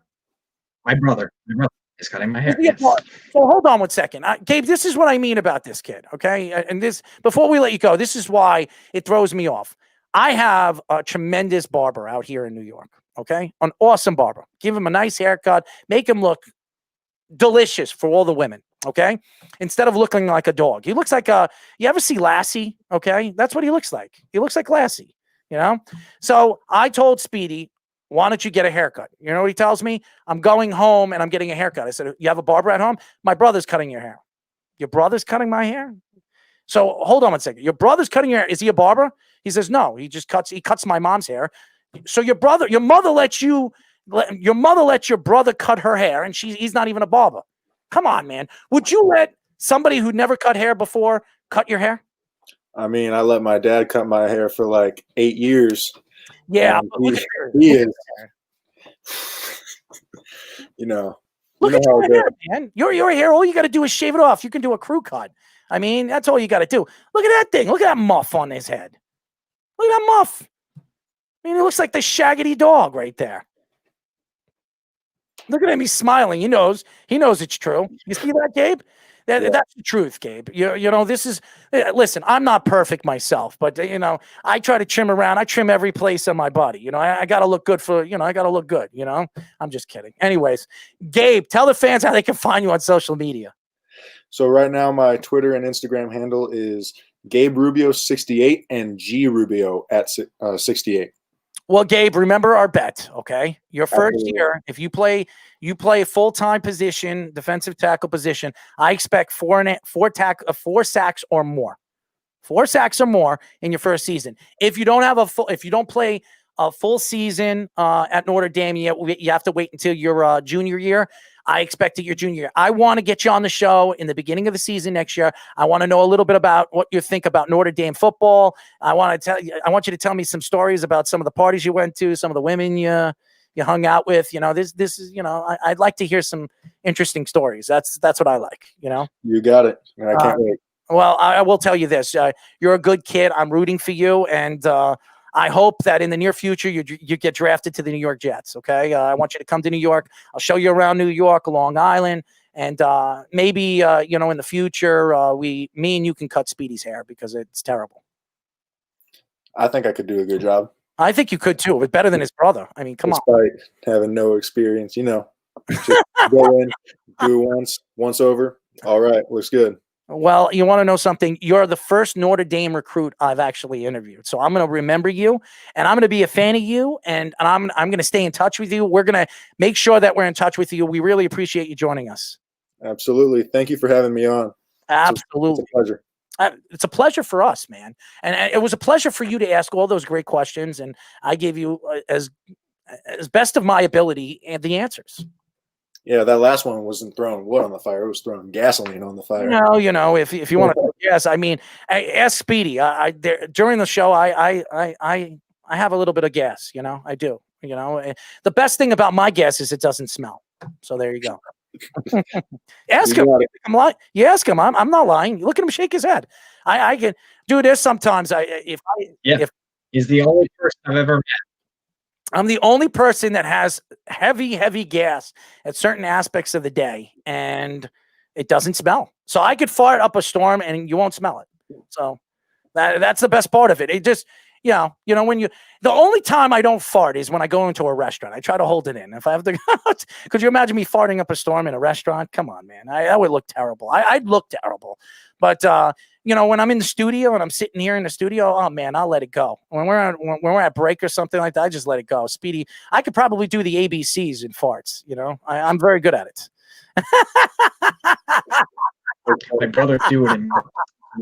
Well, you know, I'm trying to teach some of you offensive linemen, some of the recruits, the offensive linemen. If you don't like your quarterback, you just, you know, let it go. Just let it go. Yeah. So, anyways, Gabe, thank you for joining us, bud. Thank you.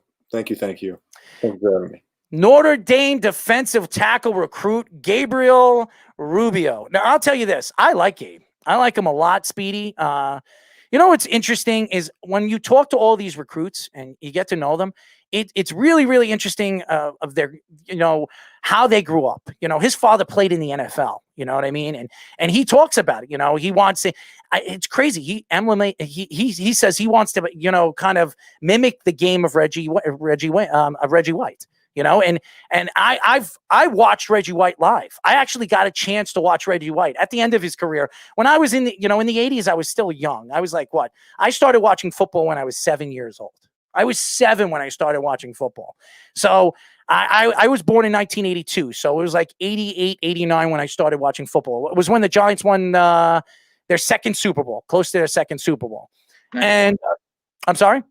91 was their second. Yeah, it was close. I was close to their second Super Bowl when I started watching football.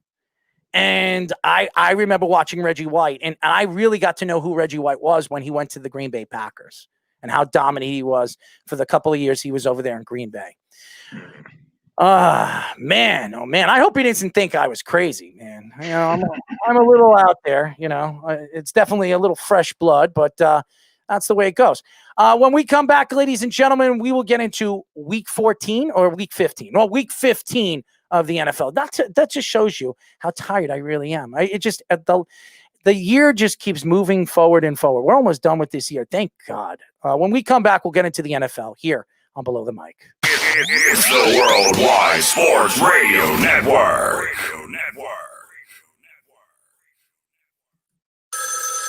Ranger Station, Ranger speaking. Hi, I'd like to report a bear hug. Uh-huh. Okay. Well, we were building a bonfire, and I saw some, like, dry brush and leaves around, so, I said to move the bonfire somewhere else, and out of nowhere, Smokey Bear shows up and hugs me. So you noticed some wildfire hazards and moved your bonfire to a safer location. Yeah. Yeah, that's Smokey, all right. He likes it when people help prevent wildfires. It hits him close to home. Not everybody gets the hug, my friend. So that's pretty special to get a hug from Smokey Bear. So it was him. Hey, guys, I told you it was Smokey. Okay, well, congratulations, my friend. And thanks for calling. There are many ways to prevent a wildfire. Learn how you can do your part at SmokeyBear.com. Only you can prevent wildfires. Sponsored by the U.S. Forest Service, Ad Council, and your state forester. Hope you enjoyed your meal. And I just want to say, he's lucky to have a brother like you. Lucky? Caring for my brother is far from easy. Waking up every day, lifting him from the bed to the wheelchair to the car to get him to therapy on time, it's no small task between the doctors and the diagnosis, but nothing can disable this love. This is my big brother, my hero. He's part of me, like my arms and legs, so I'll be his. See, there's no time for tired. This starts again tomorrow. He'll be waiting for me. I wake up for him. I know he needs me, but I'm the lucky one, even though I need help now and then. If you're caring for a loved one, visit aarp.org/caregiving for care guides and community, or call 877-333-5885. Caregiving Resource Center. Support for your strength. Brought to you by AARP and the Ad Council. You're listening to the Worldwide Sports Radio Network. Only on the Worldwide Sports Radio Network. You're listening to Below the Mic. Oh! I'm loving it.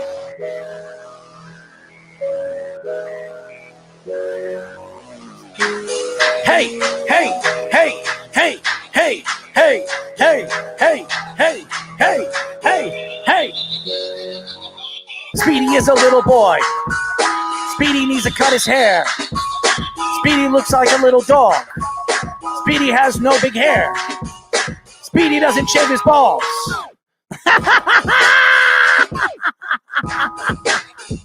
Woo! As you guys know, this is Below the Mic.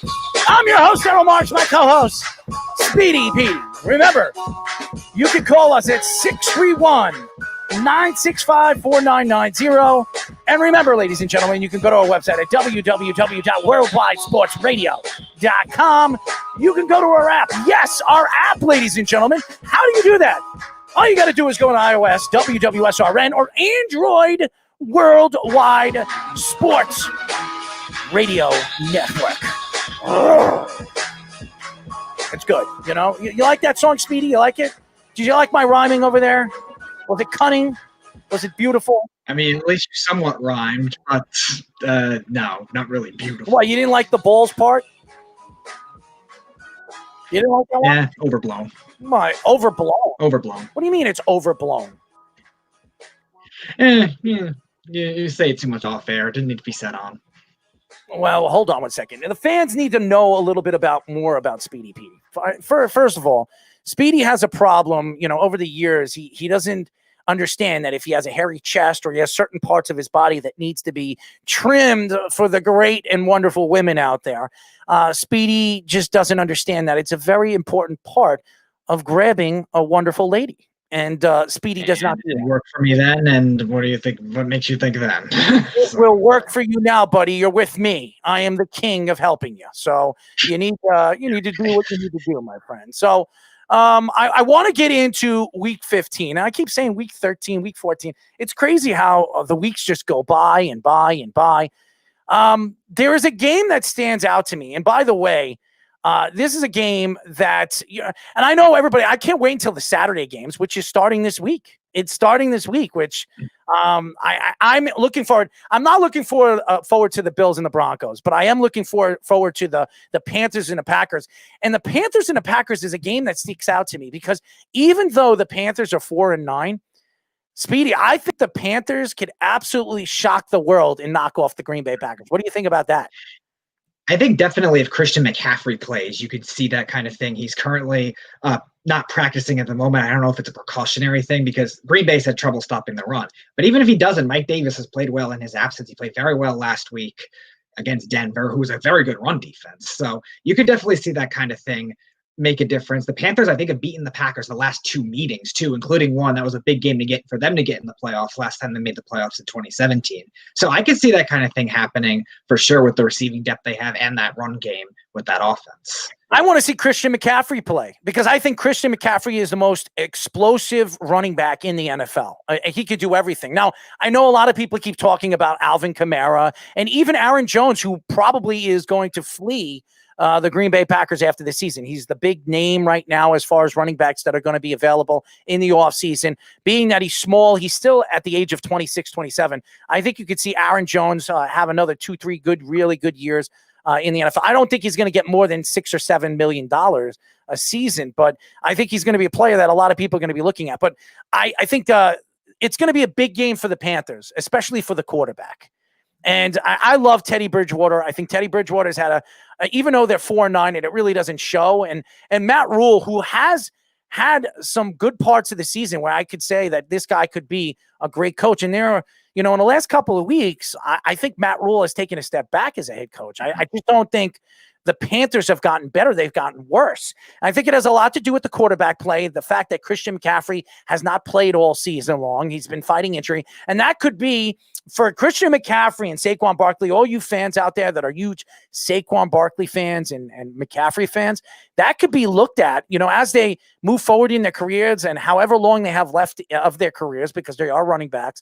And they usually a running back, unless you're guys like Adrian Peterson, who is absolutely a beast and a monster, or Frank Gore, two of the greatest running backs of all time, you usually don't last more than 6 or 7 years in the NFL, no matter how good you are. Yeah, it's going to affect the contracts too, as well. And that's why you're only seeing maybe Derrick Henry and Christian McCaffrey get paid a lot. And then there's a big drop off after that. Jones, I think, will only get probably 10, 11 million because of that. Oh, he's not even he's not making 10 or 11 million. He's not making more than $7 million. He's not. You don't think so? No, he's not. There's no way an organization right now or a team is going to pay Aaron Jones more than $7 million. Ezekiel Elliott got that money because the Cowboys are idiots. That's plain old and simple. Everybody, and I'll say this again, and the beef can call up all he wants, and he can say whatever he wants about Ezekiel Elliott. Ezekiel Elliott should have never gotten $60 million. And I love Ezekiel Elliott. And when he got that money, he was a top 5 running back. But everybody knows at the tail end of their careers, they lose a lot as a running back. And Ezekiel Elliott, being that now nobody knew that Mike McCarthy was going to take over for the team. Nobody knew. But as soon as I heard Mike McCarthy get that job, I knew Ezekiel Elliott was doomed. I knew he was doomed because he doesn't fit that offense.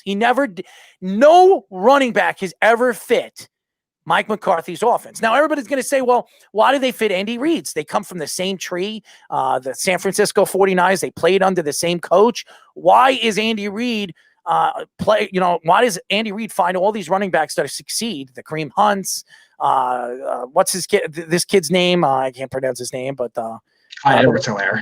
Yeah, all the running backs that he finds in the draft, even Hill. He finds Hill out of nowhere in the 6th round, and he becomes one of the best wide receivers in the league. So why does Andy Reid find these guys and Mike McCarthy doesn't? And why does Mike McCarthy never find that running back? And I remember Eddie Lacy was a 2nd-round draft pick from Alabama, and everybody said, and he had 2 really good seasons with Mike McCarthy. But I knew after that 3rd season when he got fat, Eddie Lacy was done. I knew Eddie Lacy was done. And the same thing, Mikey C believes that Ezekiel Elliott is done. His career is over. It doesn't matter if he stays with the Cowboys or he leaves the Cowboys. Now, do I think Ezekiel Elliott's numbers would be better if Dak Prescott was playing this year? Yes. But how much better? He averages 3.9 yards a carry. I mean, the top 5 running backs in the league average between 4.5 and 4.6 or more. So, go ahead. What were you going to say? Yeah, I was going to say, I think Dalvin Cook is the leader right now at 4.9 yards per carry. And Zeke's I don't think Zeke's eclipsed 4.0 this year at all. Maybe at the beginning of the season, but that was it. Does anybody want to know the game that is going to be my surprise game of the week? Ooh, what do you got? I've got the Washington football team knocking off the Seattle Seahawks. I agree with you. I think I really do believe the way the Washington football team is playing defensively. Ron Rivera, I don't know what he did. He kicked them in the ass, but Alex Smith, it's a remarkable story. I don't care what anybody says. The comeback player of the year is Alex Smith. Absolutely, Alex Smith. Alex Smith could be a starting quarterback for this team next year and the year after. It's been unbelievable. This team that was really dead in the ground. And I feel bad for Dwayne Haskins because he just really got the bad stick. Ron Rivera never wanted Dwayne Haskins. He came to the team. There were stories coming out that they were trying to bring in Cam Newton, but the owner didn't want Cam Newton. He wanted to see if Dwayne Haskins was the quarterback of the future. Dwayne Haskins, the first 2 or 3 games of the season, he completely bombed. And then Ron Rivera slowly but surely brought Alex Smith and maneuvered Alex Smith into the game. And now you're seeing what the growth of what this team is with a veteran quarterback. They have an opportunity this week to go 7-7, and they can win the division. And they could be a really, really scary team in the playoffs the way their defense is playing, Speedy.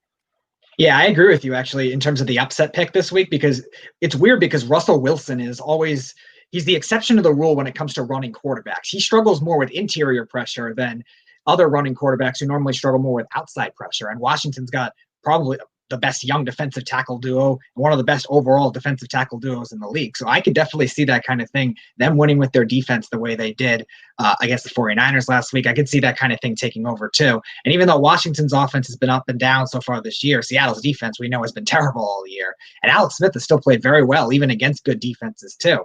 Remember, he had to come in kind of late in the season too, because remember, Kyle Allen also got hurt as well. So he really doesn't have a lot of time to gel with these guys. Terry McLaurin's played very well. So, I mean, it's tremendous what they've been able to do. I don't want them to win as a Giants fan, but I think they will too. Another big game this week is the Patriots versus the Dolphins. And the Dolphins right now that are 8-5, I know the Patriots are a long shot to make the playoffs. They really are. They got to win out every single game and hope a couple of teams lose out. And to me, it's a game that really, really starts to, when as a fan, you really take a step back and you wonder,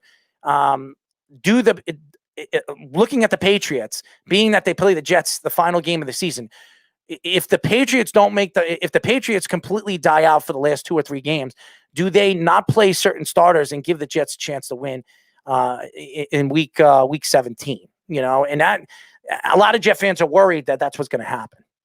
Yeah, again, the direct path for the Patriots is there because if they sweep the Dolphins, if they beat the Dolphins this week, they sweep the Dolphins. And that's the team right now in the 7th spot. So you're looking at that kind of thing as maybe you can control your own destiny. You got to trust the Raiders to beat the Dolphins too. And that's the other thing. Buffalo at the end of the season, they got to play Miami. So that's going to be a tough path for them. And then the Patriots, how close will they be against the Jets? And you're right. I think the Dolphins have a hard schedule. I mean, if the Dolphins don't beat the Patriots, they can't. There's a good chance Oakland can beat them. There's a good chance that every single other team could beat them. Buffalo could beat them, absolutely. And Buffalo wants to be they want to be the number one seed. They want to get in as the number one seed so they have home field advantage throughout the playoffs. Buffalo is going to play all the way through week 17. So Miami could lose out the rest of their games, and if the Patriots win out the rest of their games, they make the playoffs. Yeah, they also have to factor in the Ravens too. They're the other team in the mix in that because they have the same record as the Dolphins now that they beat the Browns. So they're now in that 8-5 mix. The Browns and the Colts are 9-4. So it depends on what they end up doing too. And they have a lot of easy games as well. I think they have a lot of NFC East teams left. I know they play the Giants. I'm not sure if they played the Eagles yet already, but they have an easy schedule going forward too. So you also maybe have to trust maybe in Indianapolis to fall apart, or maybe even Cleveland. Maybe Cleveland gets their usual Browns yips and fall apart too for the Patriots to have a shot as well. Miami could be really though in trouble because they have the hardest schedule left though too of just making it at all. As far as the Chiefs, I think the biggest game of the week is the Chiefs and the Saints. That's going to be a fun game. The return of Drew Brees coming back this week, they definitely need him. I mean, Taysom Hill has looked horrendous the last 2 weeks. He can't really throw, and you see how important Drew Brees is. And now you look at the Saints. You've seen enough of Taysom Hill. Taysom Hill, if Drew Brees retires after this season, the Saints need a quarterback. They need to draft a quarterback. They either need to go into the draft and draft a quarterback, aka Mr. Wilson. And by the way, I know Eric Martini yesterday was arguing with me that he believes that Zach Wilson is a better quarterback than Justin Fields. I don't know what he's smoking. I don't know what he's drinking. And I know a lot of these analysts believe that Zach Wilson is better than Justin Fields. Boy, oh boy, they're going to be very, very surprised if Zach Wilson gets drafted in front of Justin Fields, how big of a mistake the Jacksonville Jaguars are going to make. Oh my God, yeah. I like Zach Wilson. I think he could be a good quarterback. I think he could fit with the Patriots. I think if he sits back for a year and they keep Cam Newton, or they bring in another veteran quarterback like a Hoyer for a year and let Zach Wilson learn the offense, Zach Wilson would absolutely succeed with Bill Belichick's offense. Every single quarterback has, So I do believe a guy like Zach Wilson would fit perfectly like a glove with the Patriots. But to say that he's better than Justin Fields, when you can argue your points that Justin Fields is maybe one step or one notch under Trevor Lawrence, it's crazy. It's a crazy argument to say that. Now again, Zach Wilson's had a fabulous year. He's probably going to win the Heisman Trophy. He probably is, but he's also playing for BYU.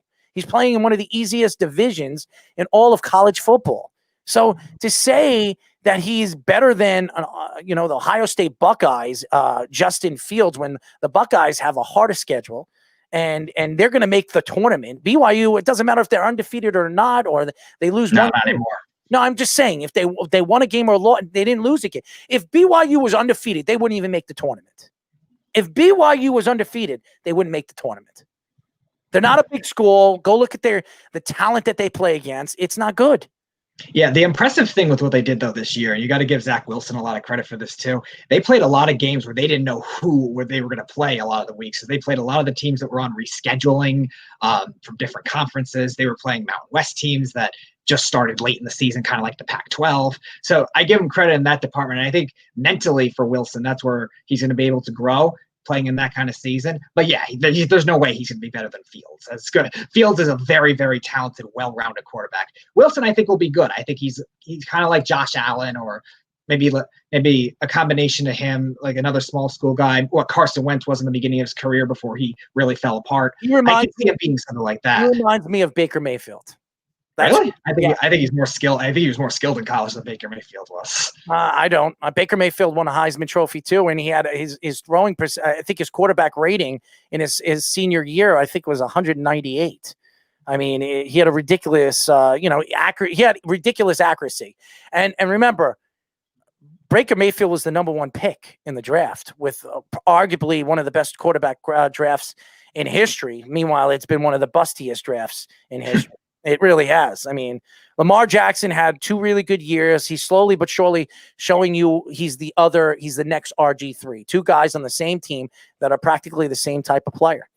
And then you look at Sam Darnold, because of the players that the Jets have put around him. Sam Darnold looks like slowly but surely a bust. And the only quarterback that really has stood out of all the quarterbacks, crazy to say, and I don't want to hear about Baker Mayfield because he's having a good season. Baker Mayfield is playing with the best, arguably one of the best running teams in all of football.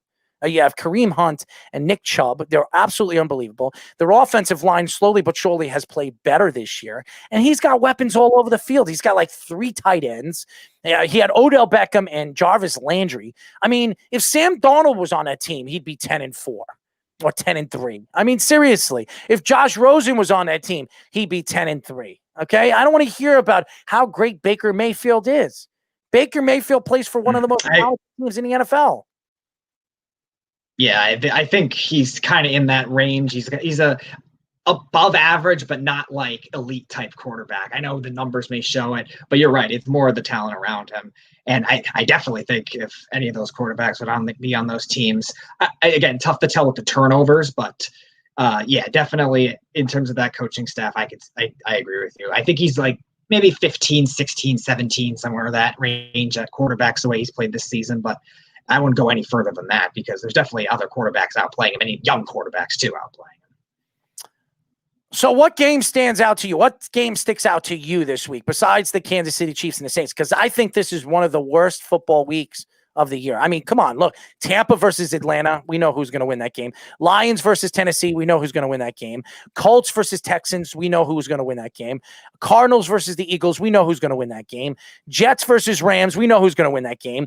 Chiefs versus Saints. That's the only game. Giants versus Browns. That's the game that really sticks out to me. That could be a fun game to watch. Yeah, I think that's another interesting one with the Giants defense because they've been able to stop the run in recent weeks. They were bad against the run in the beginning of the season, and then they've slowly progressed nicely against the run.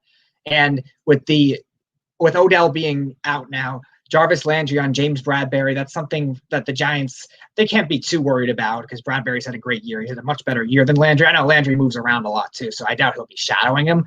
But that's definitely one that the Giants could win. Also because a lot of good primetime experience. The Browns, I know they just played recently in primetime against the Ravens, but they don't have as much primetime experience where that could be a game the Giants could steal, and the Giants playing with that sense of urgency too. That's definitely something they could do. If they can run, they're going to have to run. But if they can run, they could definitely win that game because Cleveland's been leaking against the run at times too. So, yeah, that one definitely stands out. And then the Bears and the Vikings. It's the last chance probably for both of those teams too. Yeah. Both teams are terrible. I think they're done too, but it's the last chance for one of them. So basically a season saver for them. So this is probably the worst football season of the year. I mean, you got the Chargers and Oakland. You know who's going to win that game. The Bills and the Broncos. You know who's going to win that game. The Packers and Panthers. You would hope that the Packers win that game. The Cowboys, San Francisco, Seattle versus Washington. Bears versus. This is the worst week when it comes to competitiveness. There's nothing competitive about this game. This is a terrible week for football. Mm-hmm. Yeah, I agree. I mean, there's going to be one fluky upset because there always is. Washington's the fluky upset. I'm telling you right now. Washington's going to beat Seattle. I think Seattle is heavily overrated. I think they're heavily overrated. And I don't care what Russell Wilson has done this year. He's a borderline MVP. He's not going to win the MVP. It's going to Aaron Rodgers. Aaron Rodgers is going to win the MVP this year. He's been sensational, absolutely sensational. And I want to hear about it's either Patrick Mahomes or it was at one point Aaron Rodgers and Russell Wilson. Now it's moved to Patrick Mahomes, Aaron Rodgers. The only reason why I would give it to Aaron Rodgers is because Aaron Rodgers has less to work with, and look how many touchdowns he's thrown. Look how many yards he's thrown. It's been sensational, and he's been healthy all season. And when Aaron Rodgers is 100% healthy, this guy, and I'll say it again, he's the best quarterback in the NFL. He is easily the best quarterback in the NFL.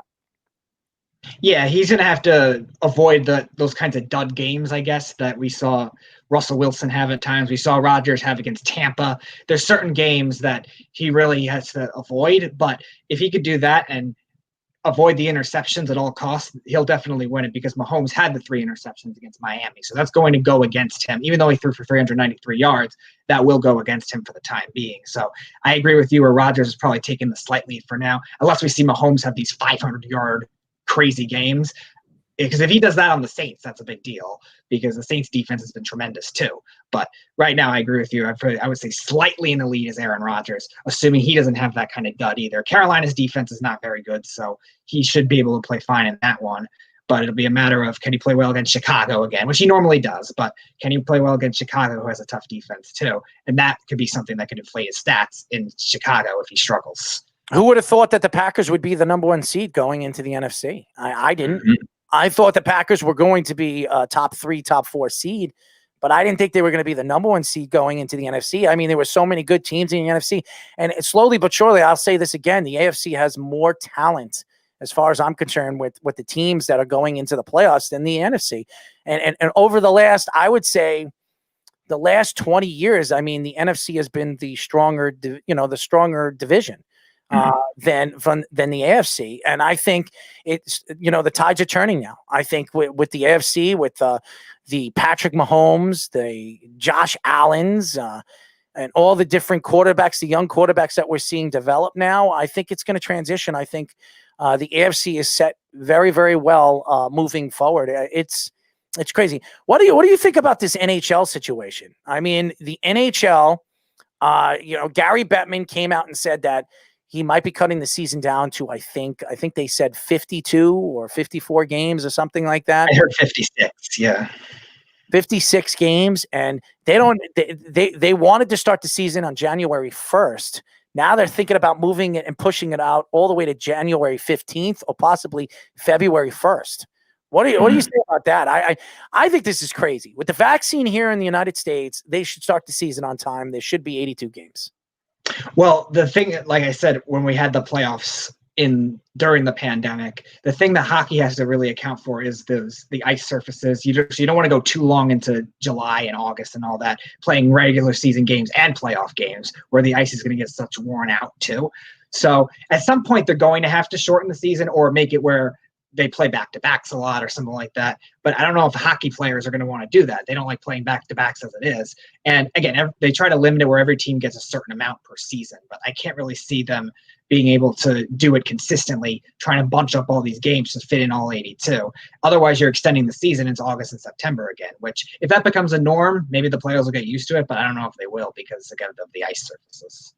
And I don't know what's going on with DJ LeMahieu and the New York Yankees, but I know I still believe that no matter what happens, I think whoever reaches out to DJ LeMahieu's agent and gives him an offer, I think the Yankees will match him. I really do believe it. I think the Yankees are playing possum, maybe because of the COVID-19 and the money that they lost throughout the season, being that there was only 60 games and you're practically playing in a bubble in different states and different, and you couldn't play at home. You couldn't put fannies in the seats and the money that the Yankees lost. But the Yankees are still making hand over fist money with their jersey sales and their hat sales.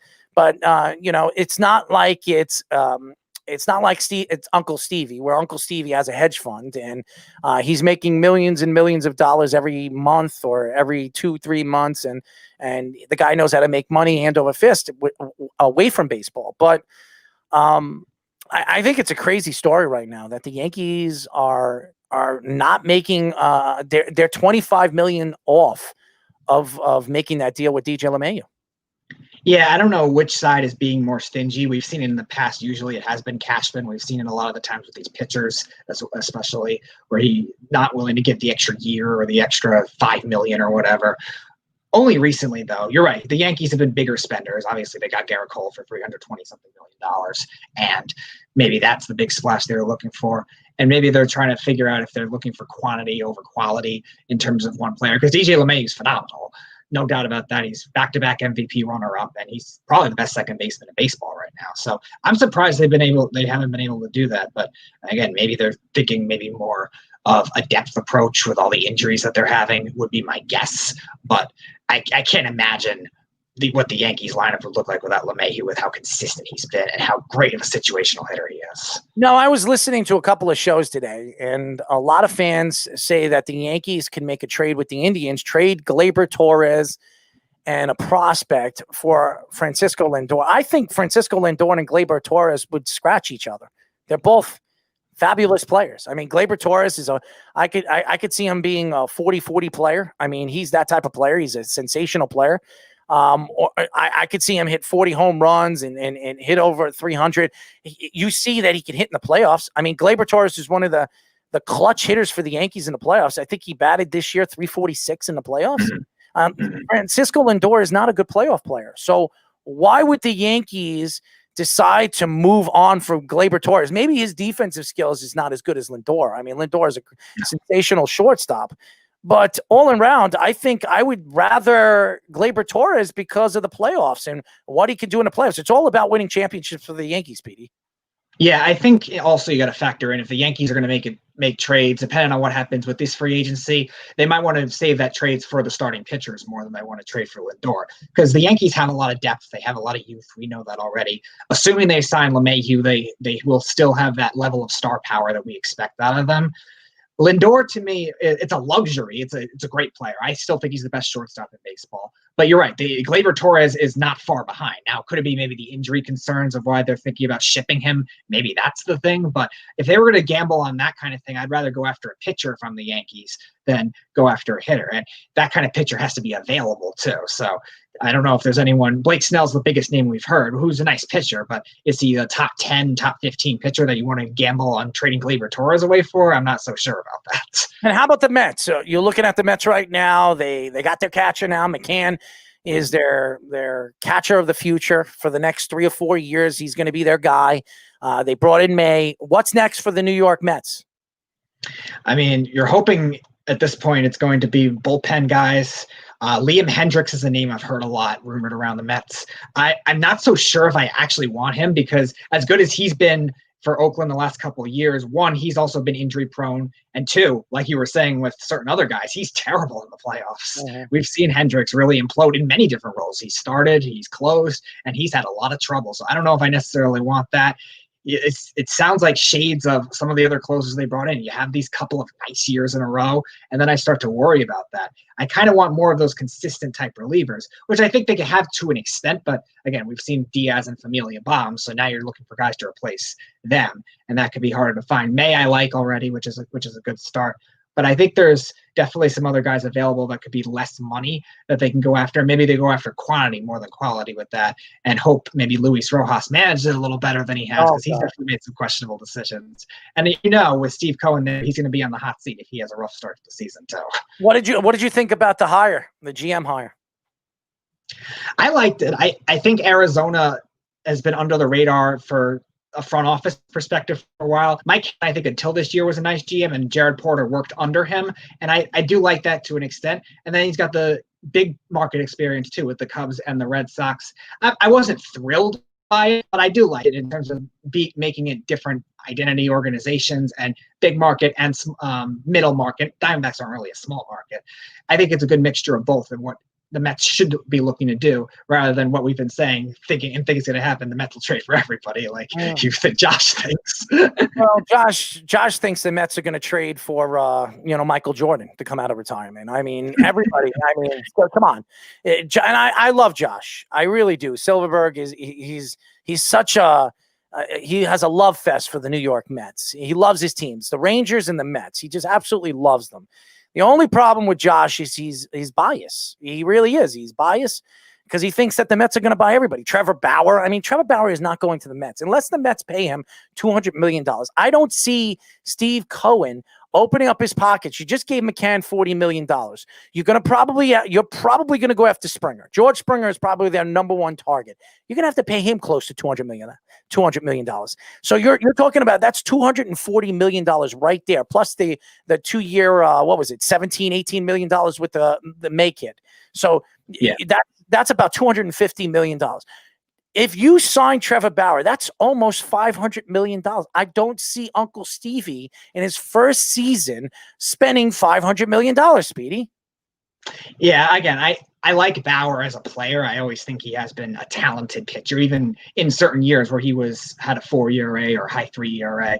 But yeah, it could be that kind of market, him just winning the Cy Young Award, is going to inflate his price no matter what. So if they're going to commit to Bauer, they have to really trust that they have everything else there, that these relief pitchers actually pitch like they were paid to pitch for, which certain ones haven't done that. And then the offensive depth, too.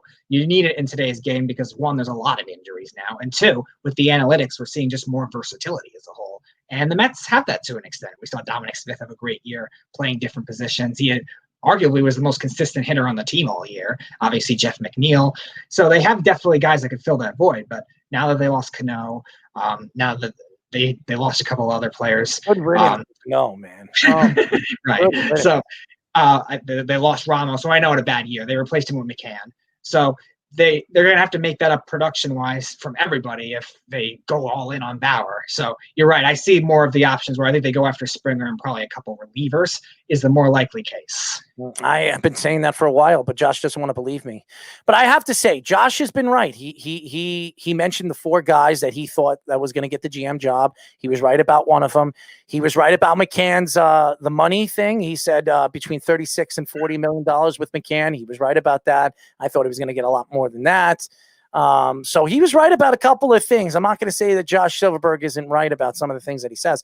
I just think he's a little biased. That's what I think he is, because I know he's a Met fan and he wants to see Uncle Stevie open up his pockets. So do all the Met fans. But I have to say, what we've seen so far, the Mets have made the biggest splash right now here in New York in the offseason, bringing in a new owner, now a new GM, a new president, and now they're starting to bring in pieces that could help the Mets move forward as an organization. That's it for our show, ladies and gentlemen. By the way, the Weekend Crunch will be airing on 103.9, the LI News Radio Network, on Saturday at 7 p.m. Stay tuned for me, Josh, and Eric and Speedy. We're going to be mishmashing and doing our show like we always do every single week. So definitely stay tuned. We have a great show. We have great lineup. So if you guys like to laugh and you like sports radio, you'll love this show. It's live every single weekend on Saturday at 7 p.m. If you're not here in New York and you never got a chance to listen to it, you can hear the replay by going to our website or going to our app by going, if you have an iPhone, you go to iOS, you go to the application store, WWSRN, or Android, if you have an Android phone, Worldwide Sports Radio Network. This show will be back next week. By the way, go ahead. I was just going to say one more thing. You wanted me to check out Devin Kirkwood. Devin Kirkwood, according to a report from 24/7 Sports, did actually stay with UCLA. Devin throwing a curveball. Oh, Devin. Oh, we got to talk to Devin. Good old Devin. Always trying to make a splash. He stayed with Mr. Chipper. Oh, Mr. Kelly is going to get his man. Anyways, that's it for our show. We'll be back next week, Down to the Wire on Monday, and obviously below the mic on Wednesday. And listen to the Weekend Crunch Saturday at 7 p.m. If you're not living here in Long Island, you can download it, or you can go to iHeartRadio and you can go to LI News Radio Network on iHeartRadio or TuneIn Radio. You can find it all. All you got to do is 103.9, the LI News Radio Network, and you can find the show. Well, Speedy, that is it.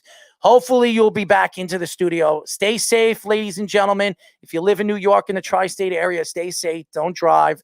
Be careful, and we'll talk to you then. Good night, everybody. It's the Worldwide Sports Radio Network.